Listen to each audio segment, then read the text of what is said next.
Secretary's report, I do have two short notes. We have spread on your desk the rules of procedure. We had a petition to rehear last month and this month.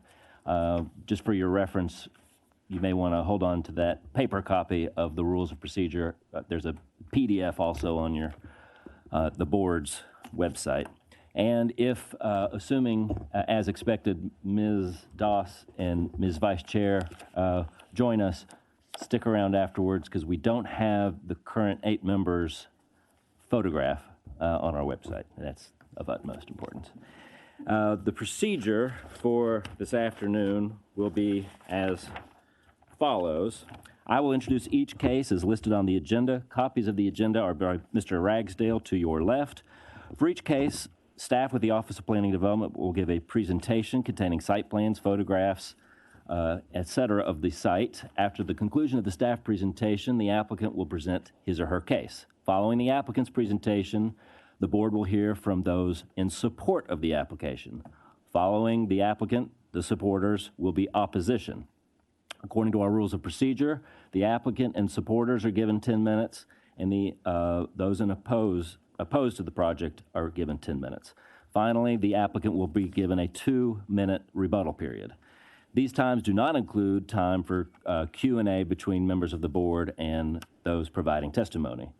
If any applicant or speaker would like to be heard after the conclusion of the public hearing, or if a board member wishes to hear additional testimony, a 2/3 vote is required to reopen the public hearing, at which point we will hear both sides for an equal amount of time. All motions by this board will be made in the affirmative. The private acts governing this board require the affirmative vote of at least 5 board members to approve an application, regardless of the number of board members present. And I will make note that Ms. Doss has joined us. All section numbers that we refer to this afternoon come from the Memphis and Shelby County Unified Development Code, which was adopted in 2010. I will dispense reading individual sections of the UDC and introduce the entire UDC for the record. This body is vested with the power to act on these cases before it under Chapter 922 of the UDC. Mr. Chairman, I submit that all cases have been filed in proper order, all applicants have been notified of this hearing, and all other notice requirements have been fulfilled. Thank you, Mr. Secretary. At this point, the board will establish a consent agenda. To establish the consent agenda, the Secretary will call out each eligible case. If any member of the audience, staff, or board member wishes to hear objects to the case being placed on the consent agenda and wishes to hear it, he or she should do so by a show of hands when the Secretary reads that case. Once the consent agenda is established, the board will vote on all cases placed on the consent agenda as a whole and will not hold individual public hearings on each case. Mr. Secretary, which items on our agenda are eligible to be placed on consent this month? Yes, sir, Mr. Chairman. Again, the way the consent calendar works is these represent cases that have no opposition, and as importantly, the applicants are in agreement with all of the conditions of approval authored by staff. As such, they will be approved in one bundle. So as we go through this agenda, if you have opposition of a particular case being approved in a bundle, raise your hand. We'll hold a public hearing individually for that case. So we start with agenda item number 1, which is docket BOA 19-124, located at 657 Baltic. The applicant is Keithley Enterprises. The use district is the RU1 multifamily district. The request is a use variance from section 252 to allow the continuation of contractor storage, outdoor and accessory commercial parking. Number 4, agenda item number 4 is docket BOA 20-9, located at 3795 Jackson. The applicant is Jackson Mystic Inc. The use district is the CMU3 district, further regulated by Board of Adjustment docket 7870. And the request is a modification to that docket number to continue the site as a gas station with retail bays, as well as a variance from 263J1F to allow a gas station at an intersection not consisting of an arterial and a collector. Item number 6, which is docket BOA 20-14, located on the north side of Raleigh-LaGrange, about 1,800 feet west of Pisgah. The applicant is Michael Lightman and Stephen Black. The use district is the CA Conservation Agricultural District, further regulated by BOA Docket 14-30 CO. The requests are related to time extensions, a 3-year time extension to the subdivision, and a 3-year time extension to the lot frontage variance. Agenda item number 7, which is docket BOA 20-15. The location is 3625 Covington Pike. The applicant is Thomas Gill. The use district is the RU2 Residential Multifamily District. And the request is a modification to docket BOA 8180 to permit all office uses rather than just medical office uses. Agenda item number 8, docket BOA 20-16, located at 2511 Yale. The applicant is Allison Restivo, misspelling, Mr. Chairman, on the agenda. The use district is the R6 Single Family Zoning District, and the request is a variance from 361A of the code and 452C1 to allow a parking pad in the front yard. Agenda item number 9 is docket BOA 20-17, located at 1755 Eldridge. The applicant is Merge Memphis Incorporated. The use district is the RU1 Multifamily District, and the request is a use variance to allow a social service institution at this location. And finally, Mr. Chairman, agenda item number 10, which is docket 2018, located at 444 Stonewall. The applicant is Ashley Bonds. The use district is the R6 Historic Single Family District, and the request is a variance from 272B2 to allow a side yard encroachment of 1.5 feet for an accessory garage. Thank you, Mr. Secretary. So I'm going to ask if we can get a motion to approve the consent agenda as established by Secretary, which would be a motion to approve agenda items 1, 4, 6, 7, 8, 9, and 10. So moved. Second.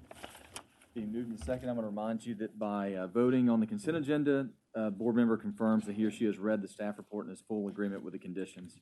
Mr. Secretary, may I get a roll call, please? Ms. Baker, Yes. Mr. Claybrook, Yes. Mr. Jackson, Yes. Ms. Doss, Yes. Mr. Melasry, Yes. Ms. Scurlock, Yes. Mr. Chairman, Yes. 7 ayes. All right. Thank you very much. So if you are here for cases 1, 4, 6, 7, 8, 9, or 10, you are done for the day. So y'all can go ahead and head out if you would like.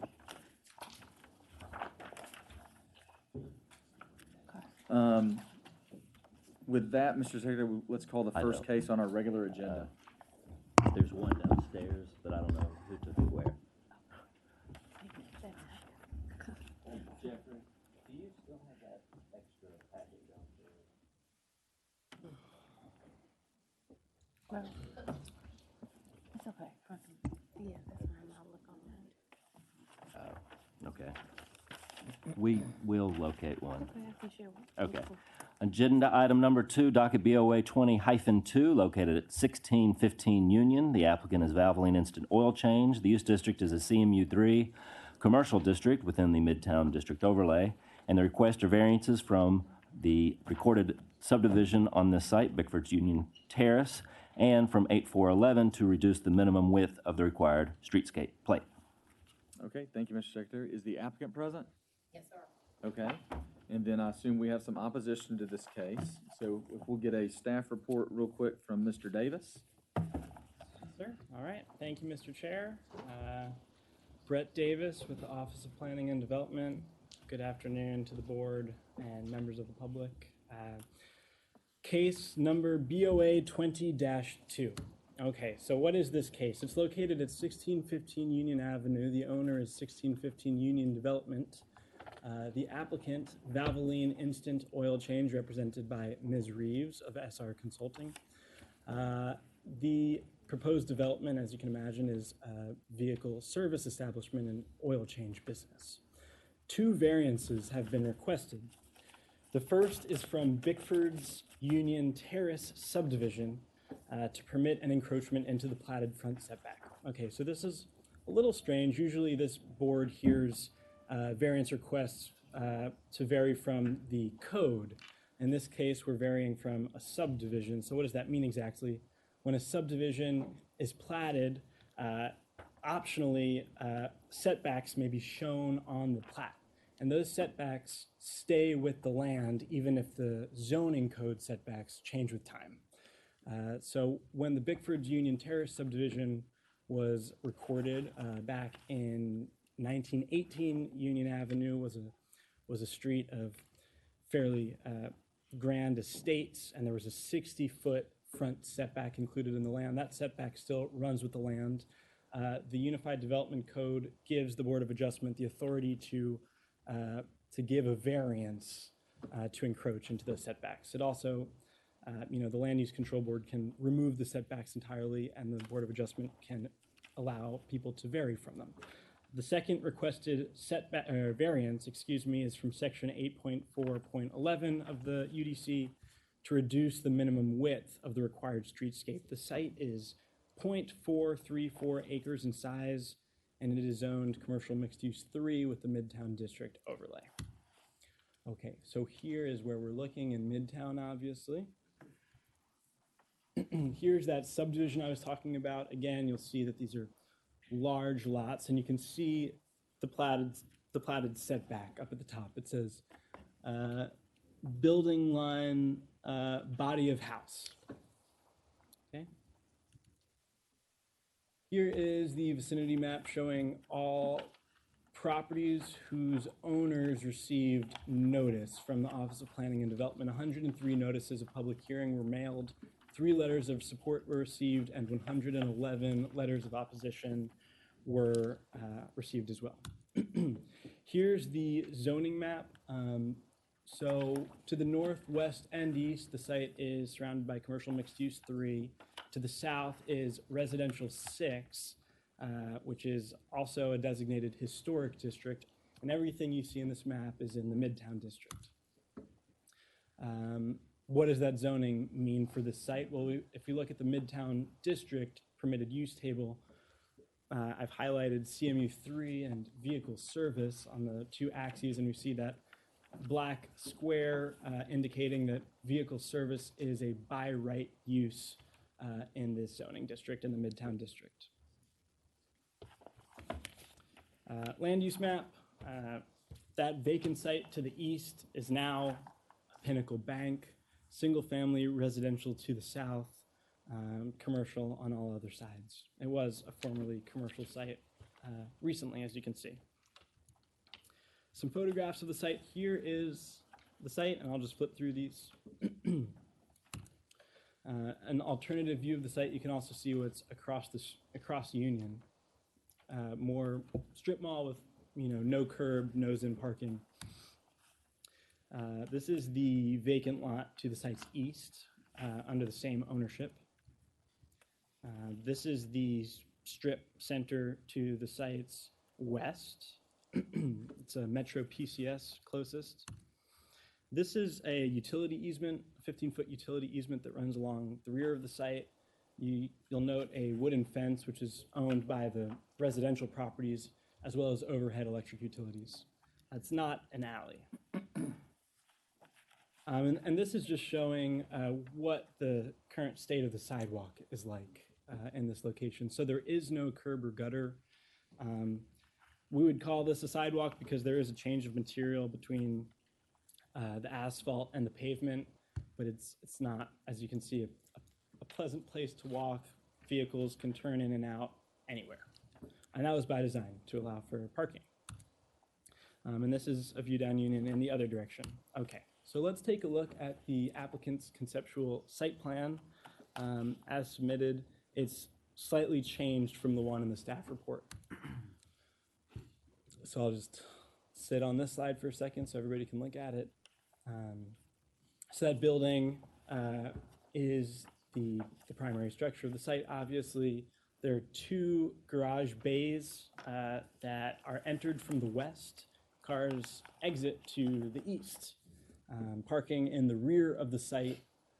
And there's also a site wall that connects the building to the urban plane, sort of the storefront plane of the strip center to its west, which doubles up as sort of blocking that vista of the cars that might be in queue. So it serves that double function. This was the originally proposed site plan that we saw at the last meeting. This is the second time the board's hearing this case. So staff has worked with the applicant, and to Valvoline's credit, Valvoline has been very flexible in working with us. There were a few changes that we wanted to see made to this site to make it more appropriate to the neighborhood context.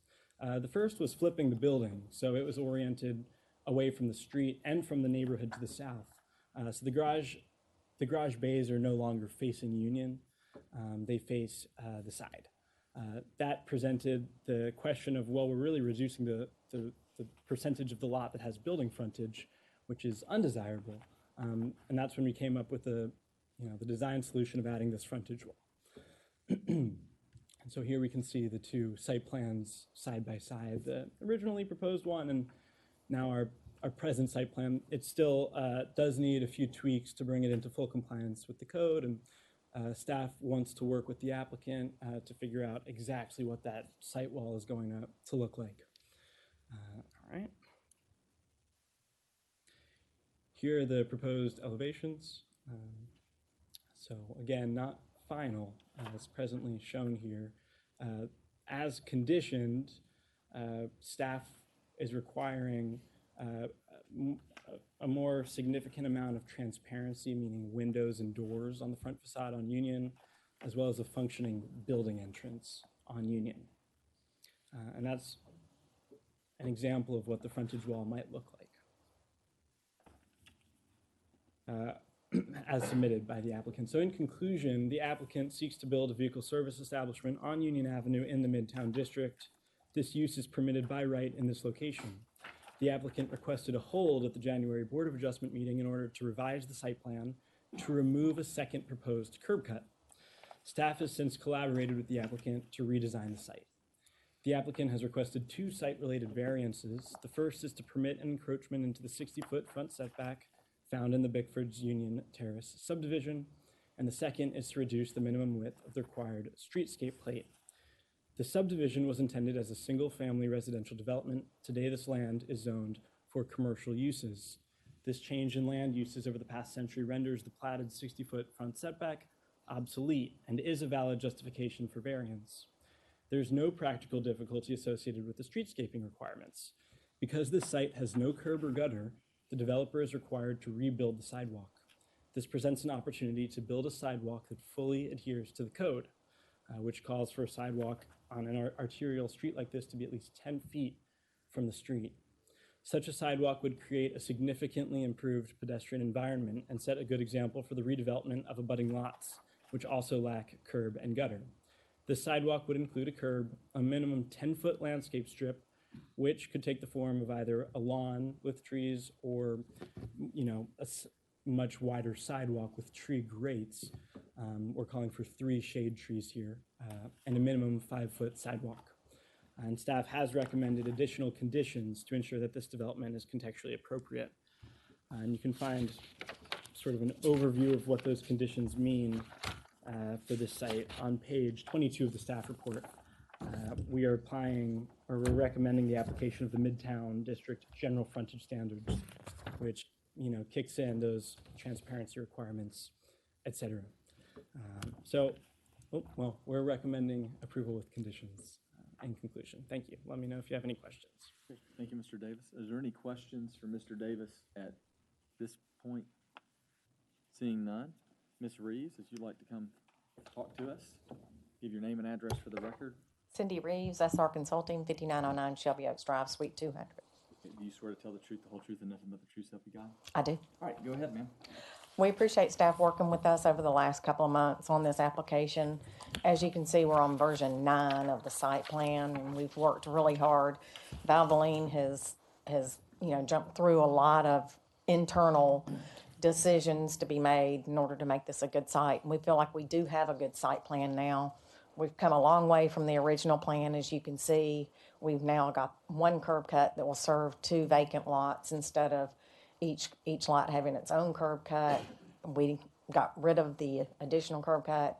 We have added a 8-foot site wall. We've rotated the building. We've done just about everything that staff has asked us to do, and we'll continue to work with staff in order to meet all of the overlay district requirements that are being imposed on us. We've increased the landscaping, so we don't need a landscape variance. The only variance that I'm here before the board for is to reduce a 60-foot setback variance imposed by the subdivision down to a 20-foot. And that's what we would like the board to hear today. We've agreed to increasing our standards, under the overlay, under the general standards instead of no standards. So we appreciate staff, and we will continue to work with them if the board does agree to approve our setback variance. So, and that's the only variance that we're asking for. Makes sense. I'll save the rest of my time for rebuttal. Okay, you should have, let me pull it up, minutes to go with that additional 5, so 13 minutes. Are there any questions for Ms. Reeves at this time? I have a question, All right, Mr. go for it, Chairman. Ms. Baker. Ms. Reeves, this site plan, the new one that's in the That staff was done report. today. Yeah. Would really appreciate your hard work on that too. Is this your site plan? Is this the site plan you're planning to build? This is the site plan that we plan to build, absolutely. What we did not have time to do, because we're now on our 9th revision and it was submitted today, is to put it on our plan that we normally have before you, which is the final site plan. But this is what Valvoline and their internal has agreed to build. So this is the final site plan. You see conceptual because that's what they have to take to for their internal approvals. Okay. And I just didn't have time. Apologize for that. So. Any other questions of Ms. Reeves before we move to opposition? All right, we have a few people here for opposition, and we have a total of 10 minutes. So I don't know if the opposition wants to talk amongst themselves as to who wants to speak, or if y'all want me to call names. Can we congregate? Yeah, for like, How many of yeah, us are like there? 10 How many of us are a bunch. 10? there? Who's here to speak against the Valvoline? None. No, hold on. Yeah, just line up and y'all talk about it, but yeah, just come speak. And remember, we're here to talk about the variance requested, which is the setback.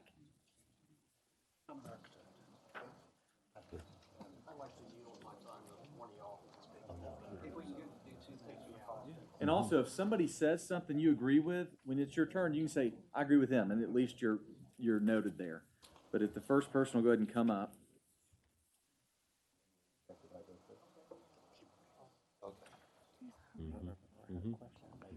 They've agreed that I'm the leadoff batter. All right, Mr. Belinkie, will you give your name and address for the record? Charles Belenke, 5019 Welshire Avenue, Memphis. Okay, do you swear to tell the truth, whole truth, and nothing but the truth, so help you God? Yes, I do. Okay, go ahead, sir. So one thing that I want to, context I want to talk about is something called Memphis 3.0, and the notion that we want a walkable city, we want more pedestrian-oriented uses and fewer vehicle-oriented uses. Specifically here, I'm going to come back to this, is something called BRT. This zoning supports a lot higher density. You can get a lot more stuff than just a place to change oil. This is a very car-centric use, obviously, and uses that promote pedestrians would be better. The entire width of Union is being completely redesigned. This is because of BRT. As it is now, I think that this design might be fine if it was right in, right out only, because left turns across Union are very problematic at this point. You have to sit in a stopped lane. There's a lot of fast-moving traffic. When Union is rebuilt, there are other challenges. There's going to be a median in Union, but there's only going to be 2 lanes in each direction. And is the applicant comfortable with all that reduced traffic volume. There's also going to be BRT, which is like a light rail on wheels. Buses coming every 10 minutes along the curb, and the exact location of those bus stops, these are express buses, has not been set. In addition to those which are running every 10 minutes, there'll still be local buses every 30 minutes. So I think that without a further traffic analysis, you should not approve this project. Thank you. All right, thank you, Mr. Are there any questions for Mr. Belinkie? Seeing none. All right, next up, Keith Kays, Chief Case. And you your address for me real quick? 1648 Vinton. Okay, do you swear to tell the truth, the whole truth, and nothing but the truth, so help you I God? do. Okay, go ahead, do. sir. I think what bothers me about this proposal is, having seen what happened with the bank that's now in place, that this kind of becomes a development that is like the tooth that's missing in what happens in the balance of that block. And that's very, very troubling to me. Frankly, I've waited since 1974, when we bought our first house in Central Gardens, to see something happen along that block. And I'm encouraged by what the bank has put in place, and would hope that the development would be one that was consistent and did not involve simply a service industry, but it potentially was something that was more long-term for the neighborhood and the property. As I looked at the presentation, I think that I understood that the front of the building facing Union Avenue was 2 stories high with a big Valvoline sign on the top of it. And that seems to me to be entirely inappropriate if that's what I really saw, Cindy. But in any event, I would hope that there would be a higher and better use for this piece of property, that perhaps when it begin to include some of the adjacent parcels, which clearly are going to be sold in time and become available, so that we don't have this, so we have some more consistency that's more appropriate for Central Gardens. Are there any questions for Mr. Kays? Seeing none, thank you, sir. Mr. Gordon, if you'll give your address, name and address for the record for me. Robert Gordon, 1594 Harbert. Okay, do you swear to tell the truth, the whole truth, and nothing but the truth, so help you God? I do. Okay, go ahead, sir. I'd like to invite all those who are here to stand against this project to stand. And I think that that's the point, is this public outcry indicates that this case belongs at the Land Use Control Board and not at the Board of Adjustment. On page 450 here of the UDC, it specifically states the Board of Adjustment shall have the authority to vary the standards of this development code except for those cases associated with subdivisions. There's only reason to move this to the LUCB and the City Council if there's public interest. And we see that there's public interest, and that more than 110 letters against the project and only 3 for are a clear indication of that. This is all prompted by Midtown's success. All the apartments going up are going to bring hundreds of new Midtowners, and soon it'll be thousands. And they're not coming to this part of this century-old part of town for oil changes, of which there are 6 within 5 minutes of this location. They moved here because this part of town retains its 100-year-old character. We were promised the ability in front of your board a month ago to look at this, and that there'd be plenty of time. And as you can see, it was only presented, this presentation was only delivered to y'all this morning. So we didn't get the time we were allotted. And it seems to be, as I understand from the exchange and from the executive session, that this final proposed plan is not actually the final proposed plan. There are differences that y'all were discussing that would be made. So I caution you that it seems you'll be voting today on a plan that is not finalized. Are there any questions from Mr. Gordon? Seeing none, thank you, sir. Next. Give your name and address for the record for me. Natalie Cathy, 1647 East Moreland Avenue.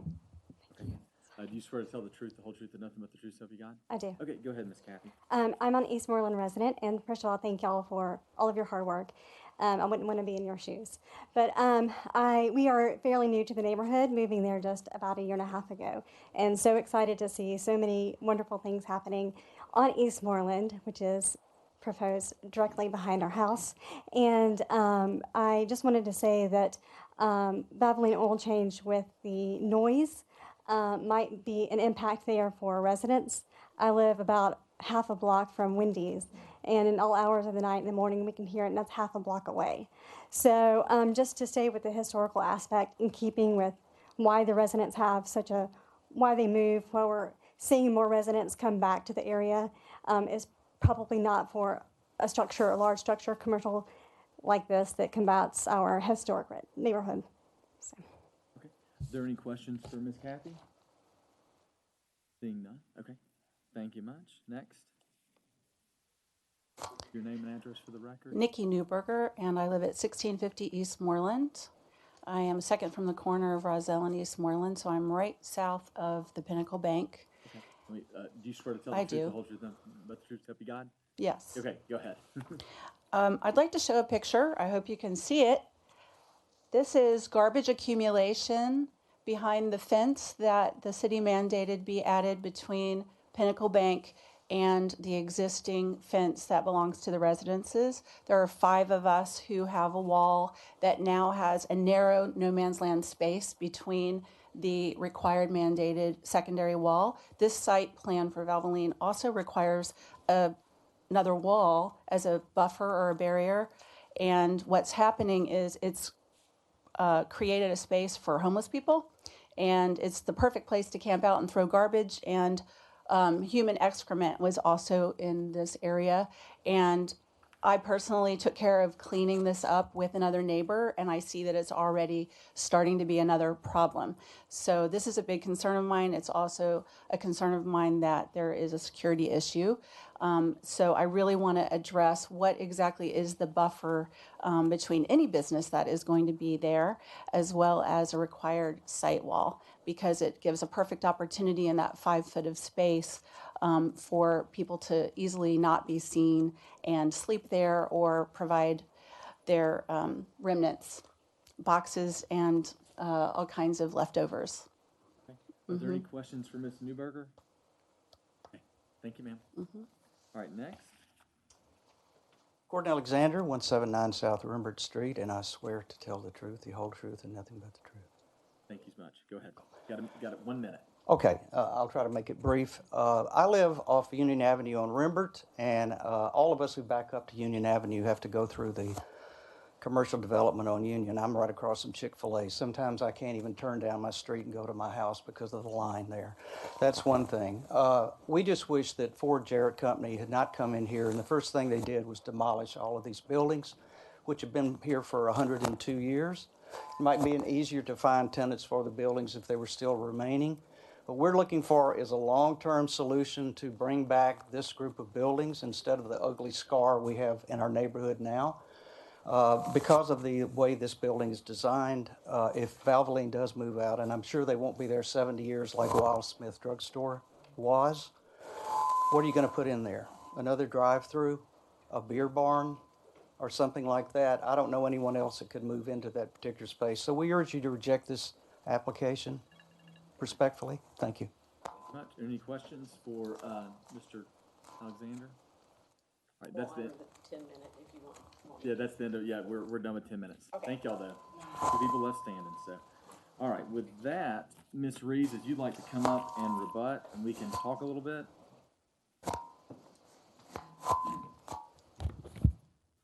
Thank you. This is the same variance that Pinnacle Bank asked for, and there was public input on that. And this is where that variance was requested. So I really do not think that it needs to go to Land Use Control Board or have a plan development, because our use is allowed. The plan that you're seeing here is the final site plan. It took us time to work with the staff in order to get to this point, and we are there. What you're seeing here will not be changing. That's your quick question. Yes, sir. Okay, so it's not exactly like what was in our staff report, Right. but like me just looking at it real quick, it looks really similar. So can you tell me what changed between like today and I guess Thursday or Friday? Can you put those next to each other? No, I don't have the one from the staff report in the presentation. Okay. You can just tell me if you know what little tweaks there were. Well, let me get to the staff report and see which one we have in there. Oh. There were 9 versions. Yeah, I can give you mine. I've got it. Me just looking at big What? things quickly, it looks very similar. That's why I just couldn't tell. Trees on the street. It, Okay, I see. This, Yeah, the trees. yeah. I see the trees and the sidewalk now too. Okay. And we also, we added the site wall, Okay. the 8 foot, it's an 8 foot tall brick wall that we've added that will. Gotcha. Okay. I see that. So, you know, there were definitely some significant changes Okay. that it just took internal approval in order to get those, but this is your final site plan. We are not proposing a brick wall along the rear property line. We are gonna be doing landscaping. We meet the required setback that is required, so we don't feel that should be an issue with the problem that they're having with the Banks wall. We will not be doing that. Noise for an oil change is really not an issue either. They're not that loud. I mean, they're changing oil. They're not changing tires and doing, you know, major repairs. So we don't think that noise is really an issue. It's a very small lot, and it takes a special use in order to develop this small of a lot. Valvoline's gonna be putting $1 million investment on this lot, and all we really need from the board today is to reduce the setback from 60 foot to 20 foot, and that's what we had asked the board to please approve today. And we will continue to work with staff in order to meet the overlay. Okay. Are there any questions for Ms. Reeves? Yeah, Mr. Chairman, Yeah, go I ahead. have a question. Ms. Reeves, is there a vacant piece of property being left between this site and the bank? Yes, Is and it's a very small lot also. Well, why did they leave the vacant lot? I'm just wondering why they didn't just put it next to the bank. That way you'd still have property between that and. Why you chose this lot over the, I mean, you had to buy a lot, right? Yes. You just chose not to buy both lots. Like y'all don't own the vacant lot, correct? that is correct. Okay. We do not have a contract on the vacant lot. That is owned by the property owner that they're buying the lot from, Okay. so. And the hours, in terms of noise, the hours of operation, it closes at 5, correct? What time do you Yes, close? Monday through Friday is 8 a.m. to 7 p.m. 8 to On 7. the weekends, they're shorter. And how long has the other Valvoline been on Union? Or was it? If he's gonna talk, I gotta swear Yeah, him he in. needs to be Why sworn don't I in. swear you in real quick? Give your name and address for the Name, record. address. Richard Gallegos, 100 Valvoline Way in Lexington, Kentucky. Okay. Do you swear to tell the truth, the whole truth, and nothing but the truth, so help you God? Yes, I do. Okay, go ahead, you can answer, sorry. Okay. So our typical business hours are 8 a.m. to 7 p.m. Monday through Friday. On the weekends, I can't remember the exact time, but we do have shortened hours on the weekends. As far as vehicles, noise, we average about 40 cars a day. So if you average that out, it's about 1 car for 15 minutes. So there's no noise. We don't have issues with traffic, anything of that nature. What she had asked was the previous Valvoline that was a block away. How long has that Valvoline been closed? Oh, How long has it been in existence? How long was it in existence? I do not know. I don't know. A pretty long time. Yeah, it was a Yeah. while. Just curious. Thank you. Other questions? And I'm not sure if they actually owned that corner that they were previously on, or if they leased it and then Car Wash USA came in with a better offer. I'm not sure what happened on that. It was probably a franchise that owned it. This location will be a corporate store. Okay, very good. Any other, I got a quick question of staff. One of the points that was brought up by the opposition was this should be in front of the Land Use Control Board instead of here. I just want to hear staff's quick take on that. Yeah, if I may, the provision of the UDC that Mr. Gordon brought up is a bit of a vestige from prior to the UDC's passing. When a subdivision is approved, the Land Use Control Board is able to grant, in addition to conditions of approval, waivers that provide a certain amount of relief to certain standards of the UDC, such as setbacks and other things. So those are now called waivers. Prior to the UDC's adoption, they were called variances, because remember, the zoning code and the subdivision code were separate prior to the UDC. So that language changed to prevent confusion. It looks like in this provision of the code, that language of variances, subdivision variances, has been left over, and that's probably an oversight. And that's what we believe that section refers to. The Board of Adjustment should not be granting variances to things that are the Land Use Control Board is empowered to grant waivers to when approving a subdivision. And there is another topic. It's not the provision that Mr. Gordon brought up, but what enables, the part of the UDC that enables you to grant a variance to the subdivision setbacks, subsection 3.2.9F says, essentially the Board of Adjustment can grant encroachments into platted setbacks to the variance process, and the Land Use Control Board can remove or alter setbacks. If we were looking at, the whole subdivision site, the Land Use Control Board has the authority to actually move that setback line, but it's different from an encroachment into the setback. Okay, thank you. Any other questions before we move to? All right, if someone would like to give a motion to approve BOA 20-2 as conditioned by staff. So moved. Second.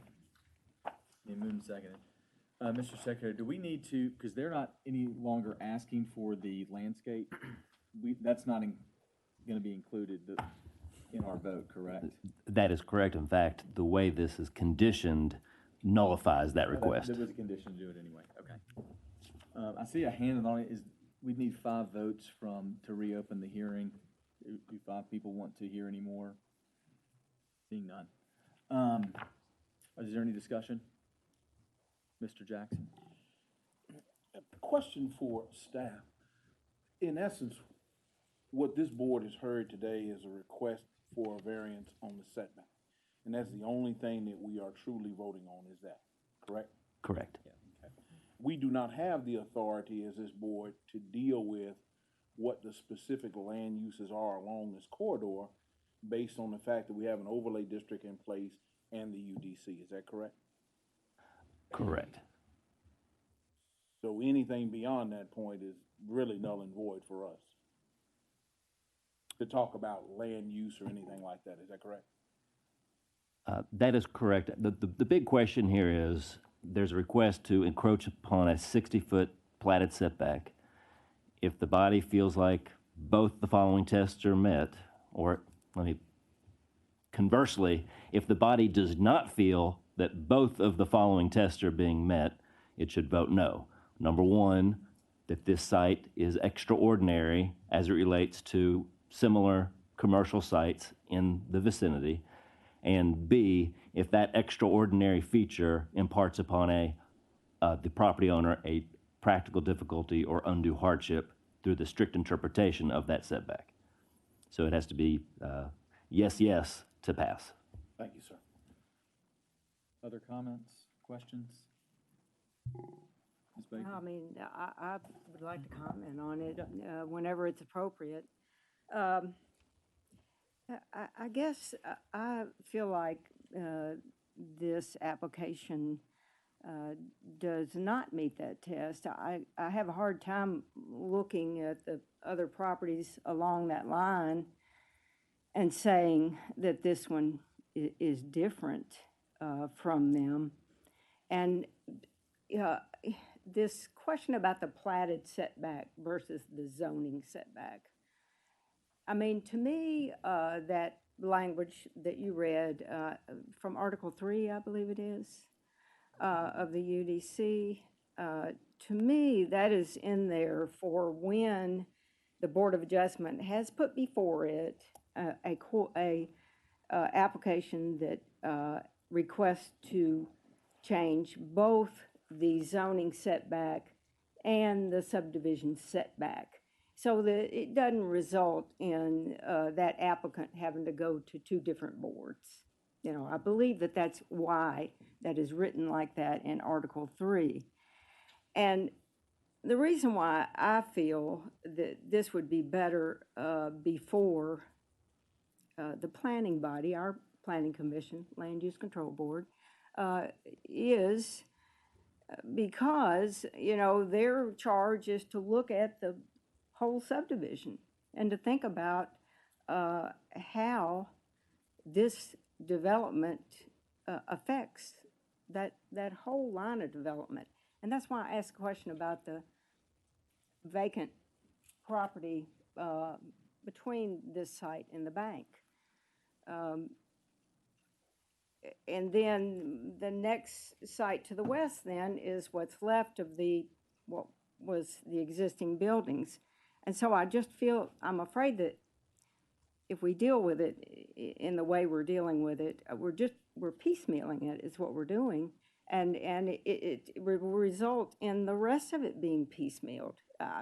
So I'm just trying to explain to the board members, you know, and everybody else, Ms. Reeves for sure, why I am looking at it the way I am, that this really should be a planning decision.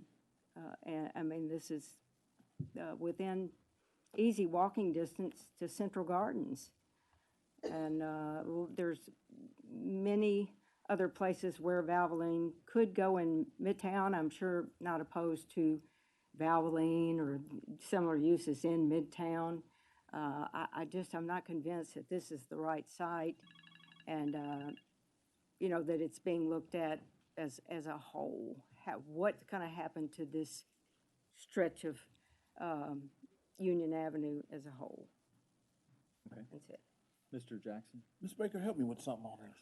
So how do we as a board look at the overlay district there and the use being permitted by right? How do we get around it? You follow what I'm saying? Make me comfortable with that if you can. Okay, well, the way I was trying to make you comfortable with it, I don't know if it's going to work or not. But I was trying to make you comfortable with it by making the planning argument that if this goes in here, it sort of leapfrogs over the bank. It leapfrogs over a vacant piece of property past the bank. And so then it lands right next to that existing building. It's going to be real hard after that lands there for that corner building there not to be something similar, because there's no interconnection. There's no place to have a building and parking. To me, this stretch cries out for a plan that shares parking and access, so it can be the kind of urban, a higher density stretch that is envisioned by 3.0. And is in many respects being implemented by, you know, the nice multifamily building we have at Union and McLean. Is starting to head in that direction. And, you know, I would go so far to say that what we really need is a plan for Union Avenue. I mean, that's what we really need. But, you know, we don't have that. And so I would at least like to look at this stretch in more of a plan, and not, okay, Valvoline's come in, so, you know, we approve the setback to permit that. And then when whatever comes on the corner is going to want the same thing to permit that. The bank before, that little vacant property between Valvoline and the bank, they're going to want I mean, we're piecemealing it. I don't know if I explained that well, but that's why and I really appreciate all the changes in the site plan. I mean, if this does get approved, and it looks like it probably will, it'll be the most beautiful Valvoline in maybe even the state, you know what I mean? And I have. The most difficult. You knew you were going in Central Gardens, right? That's it. Thanks. I got a question for Mr. Davis. I'm trying to look up on my phone. So this part of Union is made up of lots of different tax parcels, correct? With different owners? Well, currently, so right here we see two lots. You know, the Valvoline, proposed Valvoline lot. There's the empty lot to the east. Those are under the same ownership, and we've conditioned that both lots have to share a driveway, a shared access driveway. To the east is the Pinnacle Bank, which I believe was under the same ownership. And then to the west is the existing strip center that is under separate ownership. And Okay, no, that makes sense. But they were platted lots at one point, like we're buying a lot that was originally platted. So this, Does that make sense? yeah, this lot is slightly larger than the platted lot. So here are the platted lots in, you know, black, and the highlighted portion is the lot that Valvoline would operate, which is considered a lot. You know, it's sure. You take a lot and make it bigger, it's still a lot. Still a lot. Okay, any other questions or comments? Okay, I assume you're ready to vote. With that, Mr. Whitehead, will you give us a roll call vote? Ms. Baker, No. Mr. Claybrook, Yes. Ms. Doss, Yes. Mr. Jackson, Yes. Mr. Melasry, Yes. Ms. Gerlach, Yes. and Mr. Chairman. Yes, I find the standards for variances in section 9.226 of the UDC are being met, and the case will not be unduly detrimental to other properties in the vicinity. That's 6-4, 1 against. All right, you've been approved. Thank y'all all for coming down. We appreciate your input. Mr. Whitehead, if you'll call the next case. Yes, sir, Mr. Chairman. That brings us to agenda item number 3, which is docket BOA 19-134, which was a case approved for a rehearing last month, located at 618 Looney Avenue. The applicant is Shelley Rory with a Dwelling Place LLC. The use district is the MDR Moderate Density Residential District in Uptown, and the request is a use variance from 7.3.11 of the code to allow a supportive living facility. Okay, thank you, Mr. Secretary. I see the applicant's here. Is there any opposition that's here today? Yes, there is. Got it. If, Ms. Smith, do you need to tell us anything, or do we need to just go? You want to tell us I'll give what a very, changed? very, Yeah, very brief go for it. presentation. Thank you.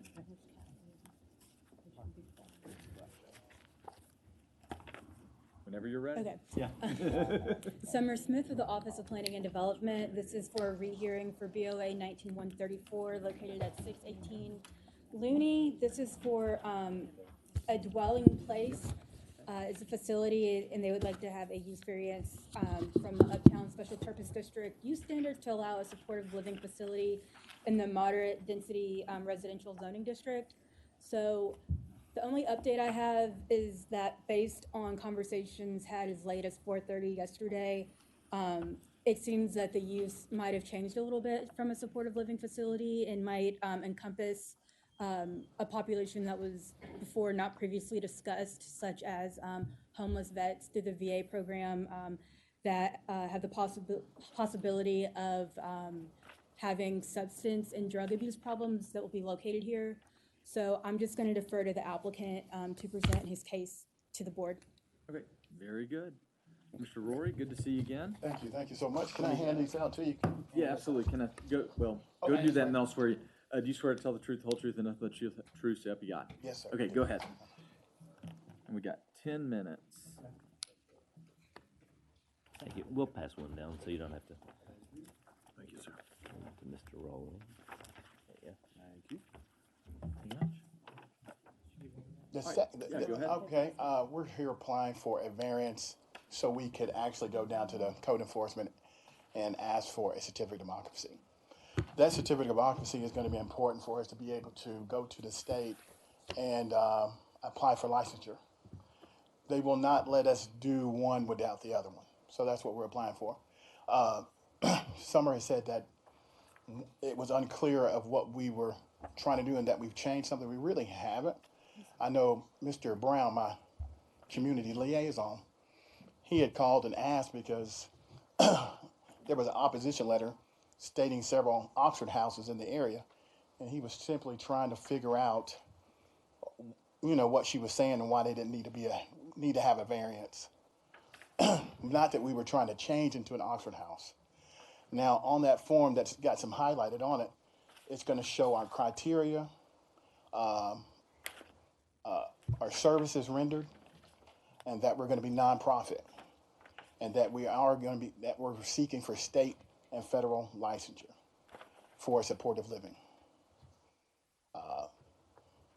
And we feel that a simple variance, it's going to be, we're asking for a minimal variance so we can actually just be able to apply for a certificate of occupancy to go ahead and get the ball rolling through the state legislation. Okay, any questions for Mr. Rory? Mr. Jackson. Mr. Roy, I have a question for you, sir. Yes, sir. Are these the exact same uses with no additions or subtractions that you proposed when you were previously in front of this board? No, sir. Last time, Sorry. no, sir. No, okay. Last time, the population was a little more vague, so I streamlined that population so you would know exactly who's going to be coming and going into the house. And I also, even though the VA and the state have their own criteria, we also have our criteria of which I put down on there. We don't want anybody over the age of 60. They've got to have a mental and physical disability, and they've got to be diagnosed by a certified agency of having such. So that's different than what I proposed before. Where before I was going to, anybody that had a disability that was referred from a nursing home, so to speak, could come and stay. And they were going to be paying out of their pocket, where this time the state and federal will be paying. So this says homeless male or female 60 years or greater. So they're 60 and up, like seniors. That's correct. Okay. And we're applying for a variance, not based on unusual characteristics, but based on hardship. On that second-handed lap that Mr. Brown handed out to you, it shows you some prices of houses in the area of what they were going for. It also gave you a piece of paper from a contract company from Landmark stating that in order to turn this house into its original state, or not even to its original state, but into a 4-bedroom home, it would cost $66,000. And my real estate agency, Pamela Holly, stated that she would list a house between 60 and 75. So it just doesn't make sense from a financial standpoint to make those changes at this time. I want to make sure I understand, if I may. No, you go ahead. I want to make sure I understand. Number one says homeless male or female, 60 years of age or greater. That's correct. So what if the person is not homeless? Is there a restriction on the age of that? Or is the restriction on your total facility, they have to be 60 or greater for all? It's going to be 60 or greater for all, but there's also, they have to fall into one of the state or federally funded programs. That's on, I think, 3 or 4 down the line. They've got to be able to fall in one of the state federal programs. So if someone falls in the state or federal program, but they're not 60 years old or greater, you will not be taking them. That's Is that correct. That's correct.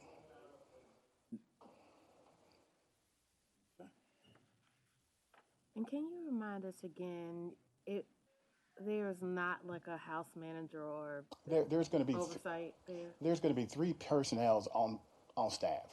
Not at one time, one at a time.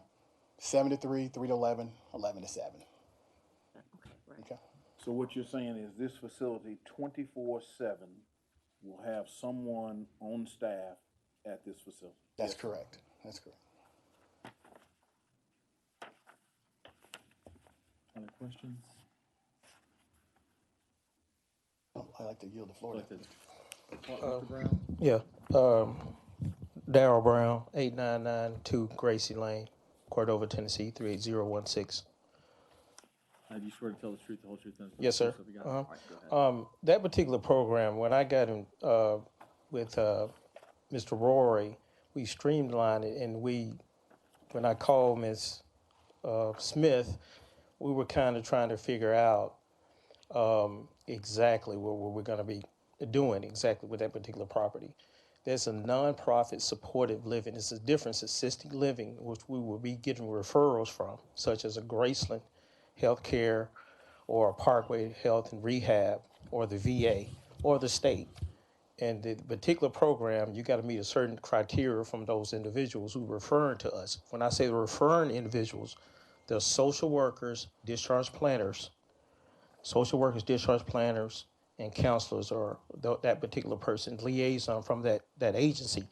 To go into our to qualify for our program, we're not taking substance abuse far as, it's a criterion, but we're not taking individuals that will pose a danger to our staff. When I say that, you're talking about the staff, we're talking about the neighbors surrounding us, so we're not going to put our own staff in danger by accepting individuals if we don't have the resources to take care of. In that facility, we'll be rendering services such as meal preparation, housekeeping, appointments and transportation, assisting with daily living activities, coordination of care, which is very important, coordination of care. So, and we'll be also having programs and activities for them, such as bingo, checkers, chess, card games. We'll be having theme nights, such as 70s, 80s, arts and crafts, which I love, that I want to get involved with as well. I love doing the arts and craft. I'm one of the official face painters for St. Jude kids, so I love doing those things. So, and we're going to have great, also a structured program with Bible study, Sunday school. But if they don't fall under those particular programs, and we feel like we don't have the adequate staff, that's where the coordination of care comes from, those individual referrals that we're taking. I've been in this business for 28 years, dealing with assisted living facilities, home health care, major hospital corporations. And the one reason why we're going this route, we want to self-govern ourselves. When you go apply for, hopefully, prayerfully, we get a variance so we can go down to the code enforcement office so we can apply for a certificate of occupancy so we can be governed by these referring entities so they can come and check us out. We figure we would go this route because we're thinking about our neighbors that live, and we won't put our own staff in any type of danger. Just to play devil's advocate, I'm looking at this list of mental health diagnoses, and some of these are very hard to manage. I'm just pushing back a little. So some of these are hard to manage, like bipolar can be hard to manage. Psychosis definitely would be hard to manage in terms of just safety and that kind of stuff. Schizophrenia for sure. I don't know what the other thing is down here, but it's hard. Some of it is hard to manage. So do you have a plan for anybody that might get out of pocket? No, well, the point I'm making about you have to always go back to coordination of care. When I go and sit in on these programs and seminars with discharge planners, liaisons from the VA who refer to programs such as us, if we don't have the adequate, let's say, quote unquote, like I was discussing with Ms. Smith, we have consultant physician that we coordinate with, like psychiatrists, MDs who are licensed and other licensed professionals to be a part of our assessment of that particular patient. And if we can't have, if that patient, remember now, they have to be certified by a licensed certified agency. If we don't have the staff that can handle that particular diagnosis for that patient, they don't qualify for our program because we don't have the backup program or anything like that or expertise to do that. We're not just taking, they don't pay us any, the patients themselves are not paying us, the state is paying us. So the coordination of care comes with the state as well. So we don't sit there and say, you know what, we have this particular person with anxiety, bipolar disorder, and Dr. Smith, one of our consultant, he's a consultant physician for our agency.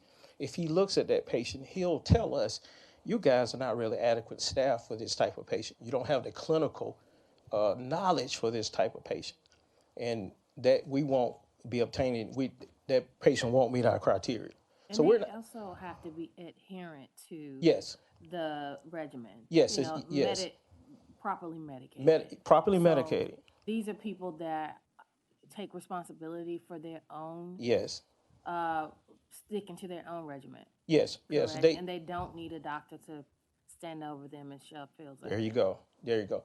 Is thing in if you're doing any benefits in long-term care, it's this rider in your long-term care, it's assistance with daily living activities.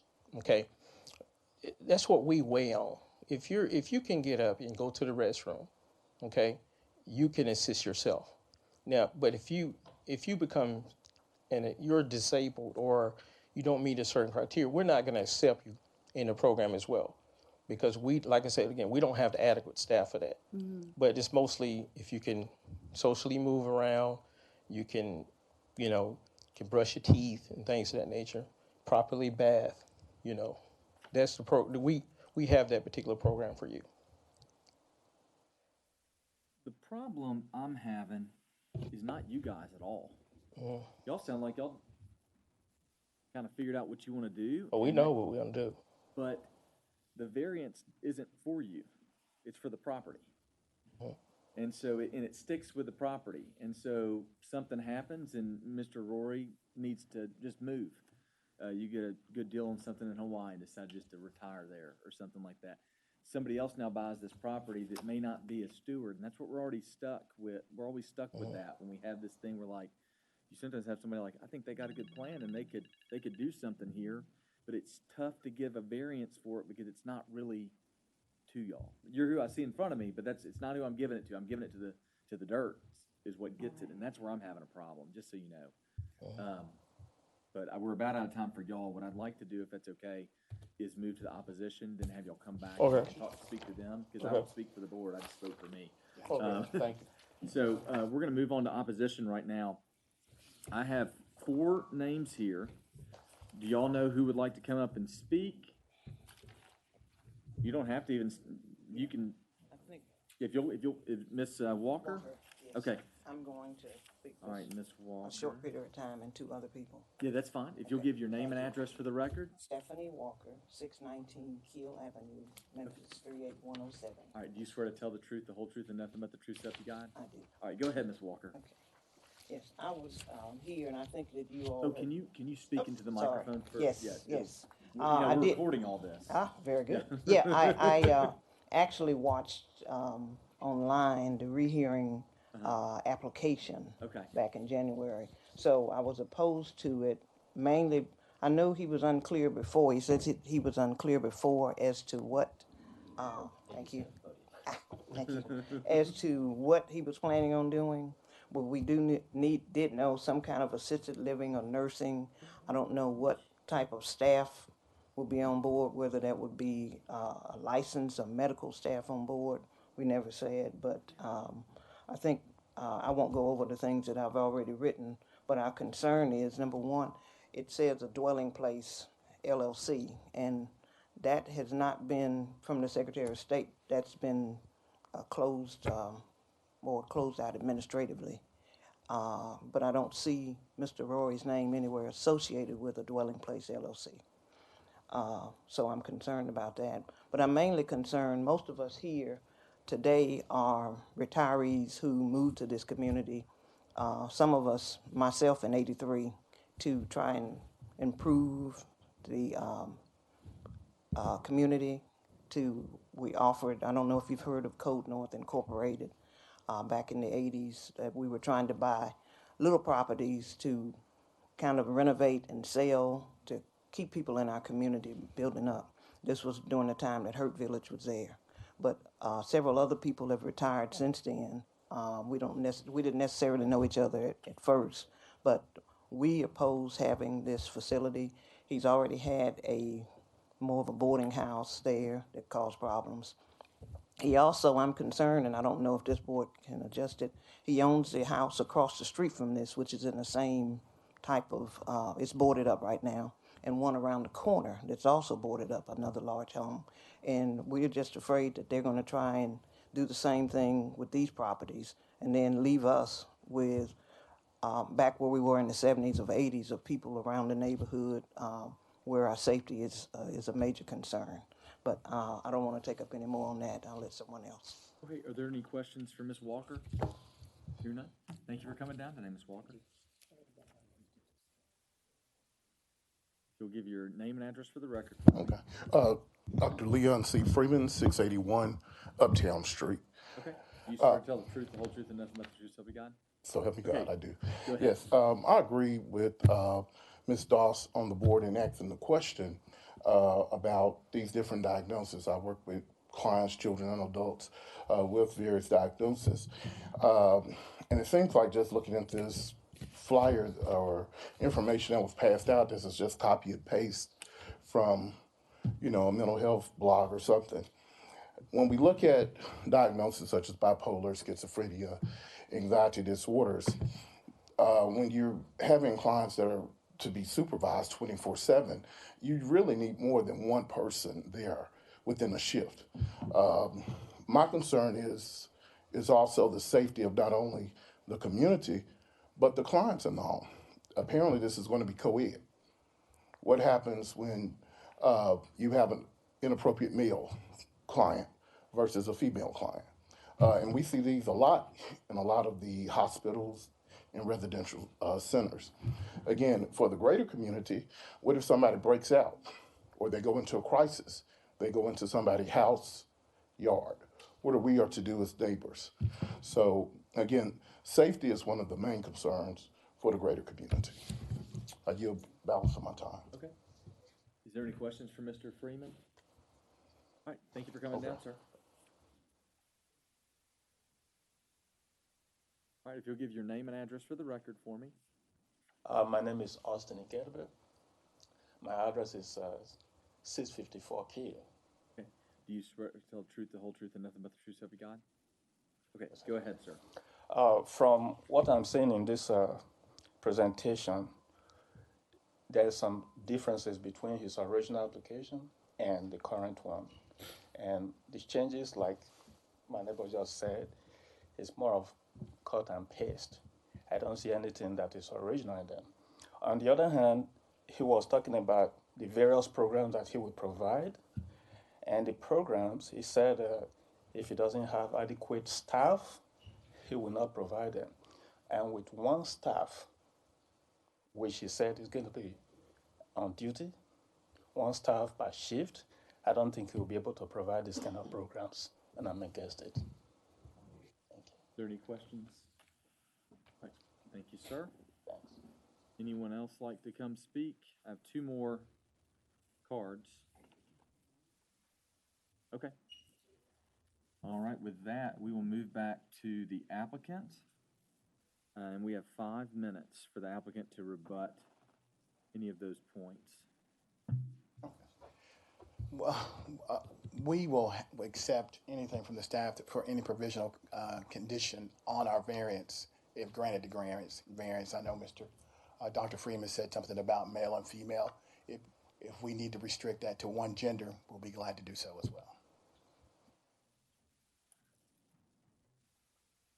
That's all I have to say. If you have any questions, I'll be glad to answer them now. Are there any further questions for Mr. Roy, Mr. Jackson? Mr. Roy, you said that the individuals who will be hopefully staying at your facility will not be the ones that are paying. It'll be the state, you said, and the federal government? That's correct.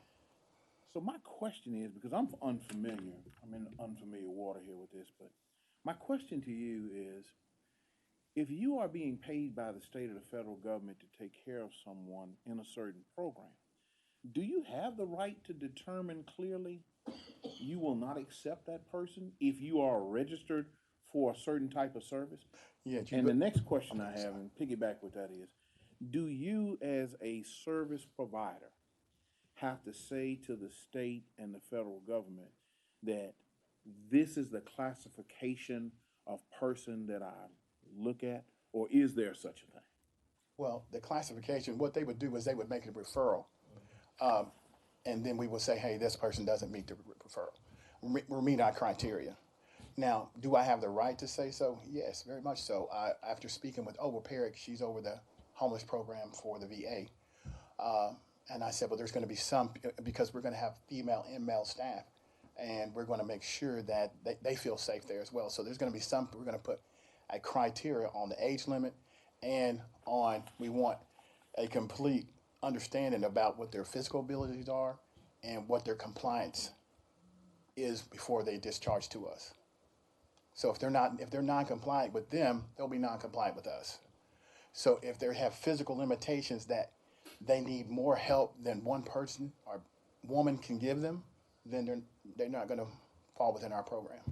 So what you're telling me is at the state and federal level, when they give you a referral, you have the right to say no. That's correct. Irregardless to whether they're paying you or not. That's correct. But see, because they're only going to pay for the people actually in the house. So they're not just paying me monthly. They're paying me for the actual person being in the house. So if we don't accept, we just don't get paid.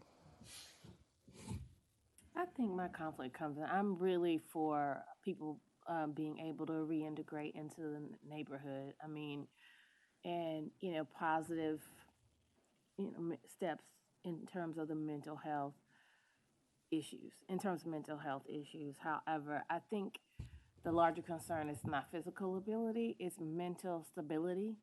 I'm just thinking about, what if this was next door to me?